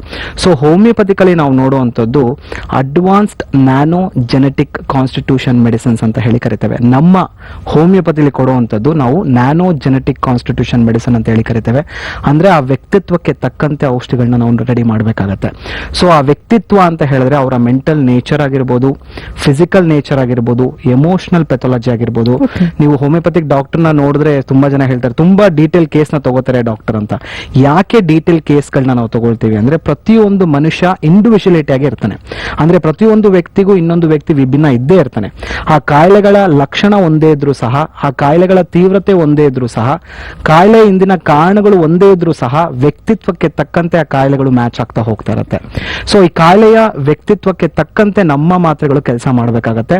So nano genetic constitution medicines ಅಲ್ಲಿ ಅವರ ವ್ಯಕ್ತಿತ್ವಕ್ಕೆ ತಕ್ಕಂತೆ ನಾವು ಔಷಧಿಗಳನ್ನ ಕೊಟ್ಟಾಗ ಮೊದಲನೇದಾಗಿ ದೇಹದಲ್ಲಿ ಇಂಪ್ರೂವ್ಮೆಂಟ್ ಆಗುವಂತದ್ದೇ ಈ ರಕ್ತ ಸಂಚಾರ. ಇಲ್ಲಿ ರೂಟ್ ಕಾಸ್ ಇರುವಂತದ್ದು ರಕ್ತ ಸಂಚಾರ ಕಡಿಮೆ ಇರೋದ್ರಿಂದ ಬಂದಿರುವಂತದ್ದು, ರಕ್ತನಾಳಗಳ ಶಕ್ತಿ ಕುಗ್ಗಿರೋದ್ರಿಂದ ಬಂದಿರುವಂತದ್ದು. ಸೊ ಇವೆರಡೂ ಮಾಡುವಂತ ಒಂದು ಒಳ್ಳೆಯ ಹೋಮಿಯೋಪತಿಕ್ ಔಷಧಿಗಳನ್ನ ಕೊಟ್ರೆ ಸೊ ತುಂಬಾ ಜನ ಇದರಿಂದ ಆರಾಮಾಗಿರೋರು ಇದ್ದಾರೆ. ಸೊ ಈ ಮಾತ್ರೆಗಳ ಮೂಲಕ ಕಾಂಪ್ಲಿಕೇಶನ್ಸ್ ನಾವು ಅವಾಯ್ಡ್ ಮಾಡ್ತಾ ಬರ್ಬೋದು. ಅಲ್ಸರ್ ಸ್ಟೇಜಸ್ ಅಲ್ಲಿ ಬರ್ಬೋದು, ಈ ಸೂಪರ್ಫಿಷಿಯಲ್ ವೆರಿಕೋಸಿಟಿ ಸ್ಟೇಜ್ ಅಲ್ಲಿ ಬರ್ಬೋದು, ನೋವು ಇಲ್ದೇ ಇರುವಂತ ಸ್ಟೇಜಸ್ ಅಲ್ಲಿ ಹಂತದಲ್ಲಿ ಪೇಷಂಟ್ ಬರ್ಬೋದು. ಯಾವ ಹಂತದಲ್ಲಿ ಬಂದಿದ್ದಾನೆ ಆ ಪೇಷಂಟ್ ಅಂತ ತಿಳ್ಕೊಂಡಿರತಕ್ಕಂತೆ ನಾವು ಚಿಕಿತ್ಸೆನ ಕೊಡ್ತೇವೆ. ಬರೀ ಚಿಕಿತ್ಸೆ ಒಂದೇ ಅಲ್ಲ, ಇದೊಂದು ಲೈಫ್ ಸ್ಟೈಲ್ ಕಂಡೀಷನ್ ಇರೋದ್ರಿಂದ ಆ ಚಿಕಿತ್ಸೆಯ ಜೊತೆಗೆ ಮನೆಯಲ್ಲಿ ಮ್ಯಾನೇಜ್ಮೆಂಟ್ ಮಾಡ್ಕೊಳ್ಳುವಂಥದ್ದು ಬಹಳ ಬಹಳ ಇಂಪಾರ್ಟೆಂಟ್ ಆಗುತ್ತೆ. ಬಿಕಾಸ್ ಚಿಕಿತ್ಸೆಯ ಜೊತೆಗೆ ನಾವು ಹೇಳ್ತೀವಿ ಯಾವ ಕಾರಣದಿಂದ ಈ ಸಮಸ್ಯೆ ಬಂತು ಆ ಕಾರಣನ ಅವಾಯ್ಡ್ ಮಾಡುವಂಥದ್ದು best management. So avoid prolonged standing for long time ಅಥವಾ avoid prolong sitting for long time. ತುಂಬಾ ಹೊತ್ತು ಒಂದೇ ಜಾಗದಲ್ಲಿ ನಿಂತ್ಕೊಳ್ಳೋದನ್ನ ನಾವು ಅವಾಯ್ಡ್ ಮಾಡ್ತಾ ಬರಬೇಕಾಗತ್ತೆ. ತುಂಬಾ ಹೊತ್ತು ಒಂದೇ ಜಾಗದಲ್ಲಿ ಕೂತ್ಕೊಳ್ಳೋದನ್ನ ಅವಾಯ್ಡ್ ಮಾಡಬೇಕಾಗತ್ತೆ. ಅಟ್ಲೀಸ್ಟ್ ಒಂದು ಅರ್ಧ ಗಂಟೆಗಳ ಕಾಲ ನಿಂತ್ಕೊಂಡು ಕೆಲಸ ಮಾಡ್ತೀರಾ, ಒಂದು 5 ನಿಮಿಷ ಓಡಾಡುವಂತ ಅಟ್ಲೀಸ್ಟ್ ಒಂದು ವಾಕಿಂಗ್ ಅಥವಾ ಒಂದು ಸ್ವಲ್ಪ ಬ್ರಿಸ್ಕ್ ಮಾಡುವಂಥದ್ದು ಮಾಡಲೇಬೇಕಾಗತ್ತೆ. ಎರಡನೇದಾಗಿ avoid obesity and over wait. ಏನಾದರೂ ತೂಕ ಹೆಚ್ಚಾಗ್ತಿದ್ರೆ ಸೊ ಡಿಸಿಪ್ಲಿನರಿ ಡಯಟ್ ಮತ್ತೆ ಡಿಸಿಪ್ಲಿನರಿ ವಾಕಿಂಗ್ ಮಾಡಿಕೊಂಡು ಅವರ ತೂಕನ ಕಡಿಮೆ ಮಾಡ್ಕೊಳ್ಳುವಂಥದ್ದು ಬಹಳ ಬಹಳ ಇಂಪಾರ್ಟೆಂಟ್ ಆಗುತ್ತೆ. ಮತ್ತೆ avoid tight clothings around waste ಅಂತ ಹೇಳ್ತೀವಿ. ತುಂಬಾ ಟೈಟ್ ಆಗಿ ಬೆಲ್ಟ್ಗಳನ್ನ ಹಾಕೊಳ್ಳುವಂಥದ್ದು, ಕ್ರಾಸ್ಡ್ ಲೆಗ್ ಆಗಿ ಕೂತ್ಕೊಳ್ಳುವಂಥದ್ದು. ಸೊ ಇದನ್ನೆಲ್ಲ ಆದಷ್ಟು ಮಹಿಳೆಯರು ಎಕ್ಸ್ಪೆಷಲಿ ಇದನ್ನ ಅವಾಯ್ಡ್ ಮಾಡಿದ್ರೆ ಖಂಡಿತ ಈ ರೀತಿಯ ವೆರಿಕೋಸ್ ವೈನ್ಸ್ ನಮ್ಮ ದೇಹಕ್ಕೆ ಬರ್ದೇ ಇರಂಗೆ ನಾವು ನೋಡ್ಕೊಳ್ತಾ ಬರ್ಬೋದಾಗತ್ತೆ. ಮತ್ತೆ ಮುಖ್ಯವಾಗಿ ಹೇಳುವಂಥದ್ದು ವೆರಿಕೋಸ್ ವೈನ್ಸ್ ಇಂದ ಯಾರಲ್ಲಿ ಬಳಲ್ತಾ ಇದಾರೆ ಅವ್ರಿಗೆ ಗೊತ್ತಿದೆ, ಎಲಾಸ್ಟಿಕ್ ಕಂಪ್ರೆಷನ್ ಸ್ಟಾಕಿಂಗ್ಸ್ ಅಂತ ಹೇಳಿ ಕರಿತೇವೆ. ಸೊ ಇದೊಂದು ಸಾಕ್ಸ್ ನಿಟ್ ನಲ್ಲಿ ಬರುತ್ತೆ. ಸೊ ಯಾರ್ಯಾರಿಗೆ ಡೀಪರ್ ವೈನ್ಸ್ ಈ ರೀತಿ ಉಬ್ಬುವಿಕೆಗೆ ಒಳಗಾಗಿರುತ್ತೆ ಆ ಸಾಕ್ಸ್ ನ ವೇರ್ ಮಾಡಬೇಕಾಗತ್ತೆ. ಆ ಟೈಟ್ ಸಾಕ್ಸ್ ನ ನಾವು ವೇರ್ ಮಾಡಿದಾಗ ಏನಾಗುತ್ತೆ, ಆ ರಕ್ತನಾಳಗಳ ಮೇಲೆ ಈ ಪ್ರೆಷರ್ ಅನ್ನೋದು ಬಿದ್ದಿ ಮತ್ತೆ ಆ ರಕ್ತ ಮೇಲ್ಗಡೆ ಪುಷ್ ಆಗೋದಕ್ಕೆ ಸಹಾಯ ಆಗುತ್ತೆ. ಮತ್ತೆ ನೋವು ಕೂಡ ಬರ್ದೇ ಇರಂಗೆ ಅದು ಮೇಂಟೈನ್ ಮಾಡ್ತಾ ಹೋಗ್ತಾ ಇರುತ್ತೆ. So it is one of the best management ಅಂತ ಹೇಳ್ಬೋದು. ಮತ್ತೊಂದು ಮ್ಯಾನೇಜ್ಮೆಂಟ್ ಹೇಳಬೇಕು ಅಂದ್ರೆ elevation of the legs. So ನಾವು ತುಂಬಾ ಜನಕ್ಕೆ ಹೇಳ್ತೀವಿ ರಾತ್ರಿ ಮಲ್ಕೊಳ್ಬೇಕಾದ್ರೆ 2 ಕಾಲ್ಗಳನ್ನ ಮೇಲೆತ್ತಿ ಮಲ್ಕೊಳ್ಳಿ. ಸೊ ಅಟ್ಲೀಸ್ಟ್ ಮಿನಿಮಮ್ 1 ಫೀಟ್ ಆದ್ರೂ ಹೈಟ್ ಇರಬೇಕಾಗತ್ತೆ. ಹೃದಯ ಭಾಗದ ಮೇಲ್ಗಡೆ ಕಾಲಿಟ್ಟಿ ರಕ್ತ ಹಿಂದ್ಗಡೆ ಬ್ಯಾಕ್ ಫ್ಲೋ ಆಫ್ ಬ್ಲಡ್ ಆಗೋದಕ್ಕೆ ಎಲಿವೇಶನ್ ಆಫ್ ದಿ ಲೆಗ್ಸ್ ಅನ್ನೋದು ನಾವು ನೋಡ್ತಾ ಹೋಗ್ತಾ ಇರ್ತೀವಿ. ಬರೀ ಇದು ಫಿಸಿಕಲಿ ಮಾತ್ರ ಮ್ಯಾನೇಜ್ಮೆಂಟ್ ಅಲ್ಲ, ಒಳ್ಳೆಯ ಆಹಾರ ಪದ್ಧತಿ ತಗೊಳ್ಳೋದು ಬಹಳ important. So especially varicose wines ಇಂದ ಬಳಲ್ತಾ ಇರೋರು ಅತಿ ಕಡಿಮೆ ಈ ಉಪ್ಪಿನಾಂಶ ಇರೋ ಪದಾರ್ಥಗಳನ್ನ ತಗೊಳ್ಬೇಕು. ಸಾಲ್ಟ್ ರಿಸ್ಟ್ರಿಕ್ಷನ್ ಡಯಟ್ ಅಂತ ಹೇಳಿ ಕರಿತೇವೆ. ಸೊ ರಕ್ತನಾಳಗಳಲ್ಲಿ ಈ ಒತ್ತಡ, ಇಂಟ್ರಾವಿನಸ್ ಪ್ರೆಷರ್ ಅನ್ನೋದು ಕಡಿಮೆ ಆಗ್ಬೇಕಂದ್ರೆ ಉಪ್ಪಿನಂಶ ಇರೋ ಪದಾರ್ಥಗಳನ್ನ ಆದಷ್ಟು ಕಡಿಮೆ ತಗೊಳ್ಬೇಕು. ಈ ಫೈಬರ್ ರಿಚ್ ಫುಡ್ಸ್ ಆದಷ್ಟು ಹೆಚ್ಚಿನ ರೀತಿಯಲ್ಲಿ ತಗೊಳ್ಬೇಕಾಗತ್ತೆ. ಸೊ ದೇಹದಲ್ಲಿ ರಕ್ತ ಸಂಚಾರ ಹೆಚ್ಚಾಗೋದಕ್ಕೆ ಈ ಫೈಬರ್ ಫುಡ್ಸ್ ಬಹಳ ಬೇಕಾಗತ್ತೆ. ನಾನಾ ತರದ ಒಂದು ಫೈಬರ್ ಫುಡ್ಸ್ ನಮ್ಮ ದಿನನಿತ್ಯ ಜೀವನದಲ್ಲಿ ನಾವು ನೋಡಬಹುದು. ಈ ಕಿತ್ಲೆನ್ ಆಗಿರ್ಬೋದು, ಓಟ್ಸ್ ಆಗಿರ್ಬೋದು, ಕ್ಯಾರೆಟ್ ಆಗಿರ್ಬೋದು, ಅಥವಾ ನಟ್ಸ್ ಗಳಾಗಿರ್ಬೋದು, ಡ್ರೈ ಫ್ರೂಟ್ಸ್ ಆಗಿರ್ಬೋದು, ಈ ಪಲ್ಸಸ್ ಕಾಳುಗಳಾಗಿರ್ಬೋದು, ಇದರಲ್ಲಿ ಹೆಚ್ಚು ನಾವು ಈ ಫೈಬರ್ ಕಂಟೆಂಟ್ ನ ನೋಡ್ತೇವೆ. ಸೊ ಈ ರೀತಿಯ ಸಮಸ್ಯೆಯಿಂದ ಬಳಲ್ತಾ ಇರೋರು ಈ ರೀತಿಯ ಆಹಾರ ಪದ್ಧತಿಗೆ ಒಳಗಾದಾಗ ಸೊ ವೆರಿಕೋಸ್ ವೈನ್ಸ್ ಹಂತಗಳು ಹೆಚ್ಚಾಗದೇ ಇರೋದಕ್ಕೆ ಇದು ಸಹಾಯ ಮಾಡ್ತಾ ಇರುತ್ತೆ. ಎಕ್ಸ್ಪೆಷಲಿ ಇನ್ನೊಂದು ಬೆಸ್ಟ್ ಮ್ಯಾನೇಜ್ಮೆಂಟ್ ಹೇಳುವಂಥದ್ದು, ನಾವು ನೀರನ್ನ ಹೆಚ್ಚಾಗಿ ಸೇವನೆ ಮಾಡಬೇಕು. ಬಿಕಾಸ್ ಈ ವೆರಿಕೋಸ್ ವೈನ್ಸ್ ತುಂಬಾ ದಿವಸಗಳ ಕಾಲ ಉಳ್ಕೊಳ್ತು ಅಂದ್ರೆ ರಕ್ತ ಹೆಪ್ಪುಗಟ್ಟುವಂತ ಸಾಧ್ಯತೆಗಳು ಖಂಡಿತ ಇರುತ್ತೆ.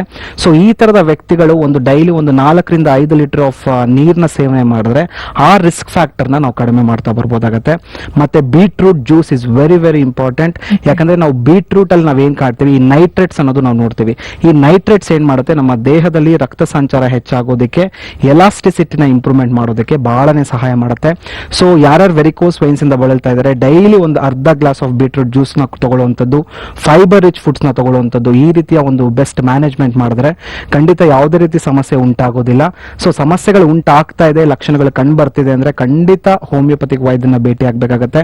ಎಕ್ಸ್ಪೆಷಲಿ ನಮ್ಮ ಹೋಮಿಯೋಪತಿಲಿ ನಾವು ಕೊಡುವಂಥದ್ದು ನಾನು ಹೇಳಿದೆ ನ್ಯಾನೋ ಜೆನೆಟಿಕ್ ಕಾನ್ಸ್ಟಿಟ್ಯೂಷನ್ ಮೆಡಿಸಿನ್ಸ್ ಅಂತ ಹೇಳಿ. ಸೊ ಹೋಮಿಯೋಪತಿ ಅನ್ನೋದು ಒಂದು ನಿಯಮಿತ ಆಧಾರದ ಮೇಲೆ ನಿಂತಿರುವಂತ ಒಂದು ವೈದ್ಯ ಪದ್ಧತಿ. ಅಂದ್ರೆ ಫಂಡಮೆಂಟಲ್ ಪ್ರಿನ್ಸಿಪಲ್ಸ್ ಅನ್ನೋದು ಇಲ್ಲಿ ನೋಡ್ತೇವೆ. ಮೇನ್ ಆಗಿ ನಾವು ಹೇಳುವಂತದ್ದು ಸಿಂಗಲ್ ಮೆಡಿಸಿನ್ ಅಂತ ಹೇಳ್ತೀವಿ. ಅಂದ್ರೆ ಒಂದು ಶಕ್ತಿಯುತವಾದ ಒಂದು ಔಷಧಿನ ನಾವು ಕೊಡ್ತೇವೆ, ಮಿನಿಮಮ್ ಡೋಸ್ ಅಲ್ಲಿ ಕೊಡ್ತೇವೆ. ಎರಡನೇದಾಗಿ ಅಂದ್ರೆ ಅಲ್ಪ ಪ್ರಮಾಣದಲ್ಲಿ ಈ ನ್ಯಾನೋ ಪಾರ್ಟಿಕಲ್ಸ್ ಇಂದ ಒಂದು ಶಕ್ತಿಯುತವಾದ ಒಂದು ಮೆಡಿಸಿನಲ್ ಕಂಟೆಂಟ್ ನ ತಗೊಂಡು ಆ ಔಷಧಿನ ತಯಾರು ಮಾಡಿರ್ತಾರೆ. ಡಾಕ್ಟರ್, ನನಗೆ ಯಾವುದೇ ಒಂದು ಕಾಯಿಲೆಗೆ ಹಲವಾರು ರೀತಿಯ ಚಿಕಿತ್ಸೆಗಳಿರ್ತವೆ. ಕೆಲವೊಂದ್ಸರಿ ಮನೆ ಮದ್ದುಗಳು, ಇನ್ನು ಕೆಲವು ಸರಿ ನಮ್ಮ ಈ ಇಂಗ್ಲಿಷ್ ಮೆಡಿಸಿನ್ಸ್ ಅಂತ ಹೇಳ್ತೀವಿ. ಹೀಗೆ ಹಲವಾರು ಮೆಡಿಸಿನ್ಸ್ಗಳು ಸಿಗ್ತವೆ. ಈ ಎಲ್ಲಾ ಮೆಡಿಸಿನ್ಸ್ಗಳಿಗಿಂತ ನಮ್ಮ ಹೋಮಿಯೋಪತಿ ಎಷ್ಟು ಡಿಫ್ರೆಂಟ್ ಆಗಿದೆ, ಎಷ್ಟು ವಿಭಿನ್ನವಾಗಿ ಕೆಲಸ ಮಾಡುತ್ತೆ ಅನ್ನೋದನ್ನ ತಿಳಿಸ್ಕೊಟ್ರೆ it will be easy for that. ಖಂಡಿತ. So nowadays people are getting more awareness and trust about homeopathy. Homeopathy ಅನ್ನೋದು ಇವತ್ತಿನ ದಿನಗಳಲ್ಲಿ ಬಹಳನೇ ಜನಕ್ಕೆ ಒಂದು ಹತ್ತಿರವಾದ ಒಂದು ವೈದ್ಯ ಪದ್ಧತಿ ಅಂತಾನೆ ಹೇಳ್ಬೋದು. ಯಾಕಂದ್ರೆ ಯಾಕೆ ಜನ ಚೂಸ್ ಮಾಡ್ಕೊಳ್ತಾರೆ ಹೋಮಿಯೋಪತಿ ಅಂದ್ರೆ ಇಲ್ಲಿ ಮೇನ್ ಆಗಿ first of all side effects ಅನ್ನೋದು ಇರೋದಿಲ್ಲ, ಯಾವುದೇ ರೀತಿ ಅಡ್ಡ ಪರಿಣಾಮಗಳಿಲ್ಲ. ಹೋಮಿಯೋಪತಿ ಚಿಕಿತ್ಸೆ ಅನ್ನೋದೇ ಒಂದು ವಿತೌಟ್ ಸೈಡ್ ಎಫೆಕ್ಟ್ ಟ್ರೀಟ್ಮೆಂಟ್ ಅಂತ ಹೇಳ್ತೀವಿ. ಯಾಕಂದ್ರೆ ಇಲ್ಲಿ ಯಾವುದೇ ರೀತಿ ಸ್ಟೆರಾಯ್ಡ್ ಫ್ರೀ ಟ್ಯಾಬ್ಲೆಟ್ಸ್ ಇರುತ್ತೆ, ಯಾವುದೇ ರೀತಿ ಕೆಮಿಕಲ್ಸ್ ಇನ್ವಾಲ್ವ್ಮೆಂಟ್ ಇರೋದಿಲ್ಲ. ಆ ವ್ಯಕ್ತಿಯ ಅನುಗುಣವಾಗಿ ನಾವು ಔಷಧಿಗಳನ್ನ ಕೊಡ್ತಾ ಹೋಗ್ತಾ ಇರ್ತೀವಿ. ನಮ್ಮ ಹೋಮಿಯೋಪತಿಲಿ ಕೊಡುವಂತದ್ದು ನಾವು ನ್ಯಾನೋ ಜೆನೆಟಿಕ್ ಕಾನ್ಸ್ಟಿಟ್ಯೂಷನ್ ಮೆಡಿಸಿನ್ಸ್ ಅಂತ ಹೇಳಿ ಕರಿತೇವೆ. ಅಂದ್ರೆ ಯಾರಿಗೋ ಗುಣ ಆಯ್ತು ಅಂತ ಆ ವ್ಯಕ್ತಿಯ ಮೆಡಿಕೇಶನ್ ಇನ್ನೊಬ್ಬರಿಗೆ ಕೊಡುವಂತದ್ದು, ಆ ಒಂದುವಿಕೆಯ ಮೆಡಿಕೇಶನ್ಸ್ ಕೊಡುವಂತದ್ದೇ ನಮ್ಮ ಹೋಮಿಯೋಪತಿಕ್ ವೈದ್ಯರ ಒಂದು ಕೆಲಸ ಅಂತಾನೆ ಹೇಳ್ಬೋದಾಗತ್ತೆ.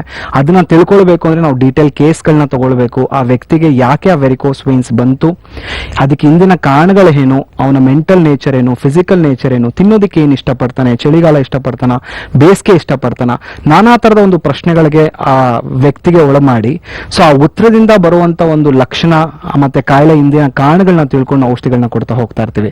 ಸೊ ಇಷ್ಟು ಡೀಪರ್ ಆಗಿ ನಾವು ಔಷಧಿಗಳನ್ನ ಕೊಟ್ಟಾಗ homeopathically so any cause or any diseases it has to go ಅಂತಾನೆ ಹೇಳ್ಬೋದಾಗತ್ತೆ. ಒಂದು ಕೋಲ್ಡ್ ಇಂದ ಕ್ಯಾನ್ಸರ್ ವರ್ಗೂ we can treat through homeopathic medications, not only varicose veins. So varicose veins ಅಲ್ಲಿ ಏನಾಗುತ್ತೆ, ಇಲ್ಲಿ ರಕ್ತನಾಳಗಳ ಇಂಪ್ರೂವ್ಮೆಂಟ್ ಆಗೋದ್ರಿಂದ, ರಕ್ತ ಸಂಚಾರ ಇಂಪ್ರೂವ್ಮೆಂಟ್ ಆಗೋದ್ರಿಂದ ಸೊ ಇದಕ್ಕೆ ಅತಿ ಹೆಚ್ಚಾಗಿ ನಾವು ರಿಸಲ್ಟ್ಸ್ ನ ಕೊಡಬಹುದು ಅನ್ನೋದು ಈ ಮೂಲಕ ಹೇಳ್ಬೋದಾಗತ್ತೆ.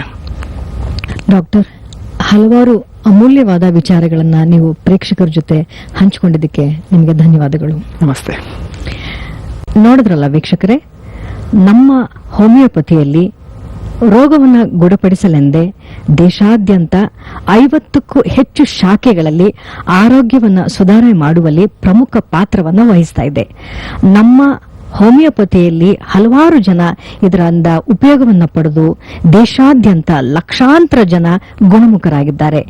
ನೀವು ಕೂಡ ಈ ನಿಮ್ಮ ಟಿವಿ ಪರದೆ ಮೇಲೆ ಬರ್ತಾ ಇರುವ ಈ ಸಂಖ್ಯೆಗೆ ಕರೆ ಮಾಡಿ ನಮ್ಮ ಹೋಮಿಯೋಪತಿಯ ಎಲ್ಲ ನುರಿತ ವೈದ್ಯರೊಂದಿಗೆ ಮಾತನಾಡಿ ಆದಷ್ಟು ಬೇಗ ಗುಣಮುಖರಾಗಿ ಅಂತ ವಿನಂತಿಸುತ್ತಾ ಈ ಕಾರ್ಯಕ್ರಮನ ಮುಗಿಸ್ತಾ ಇದ್ದೀನಿ. ಧನ್ಯವಾದಗಳು.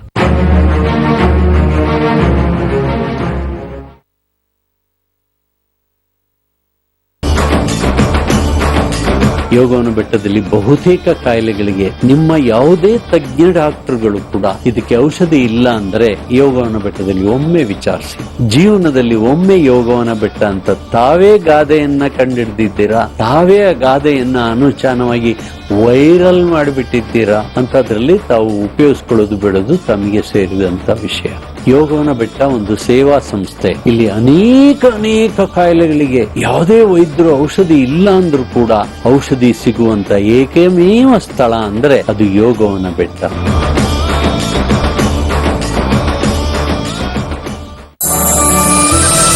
ಜಾತಕ ಅಭಿಯಾನ ಮಹಾಸಂಕಲ್ಪ.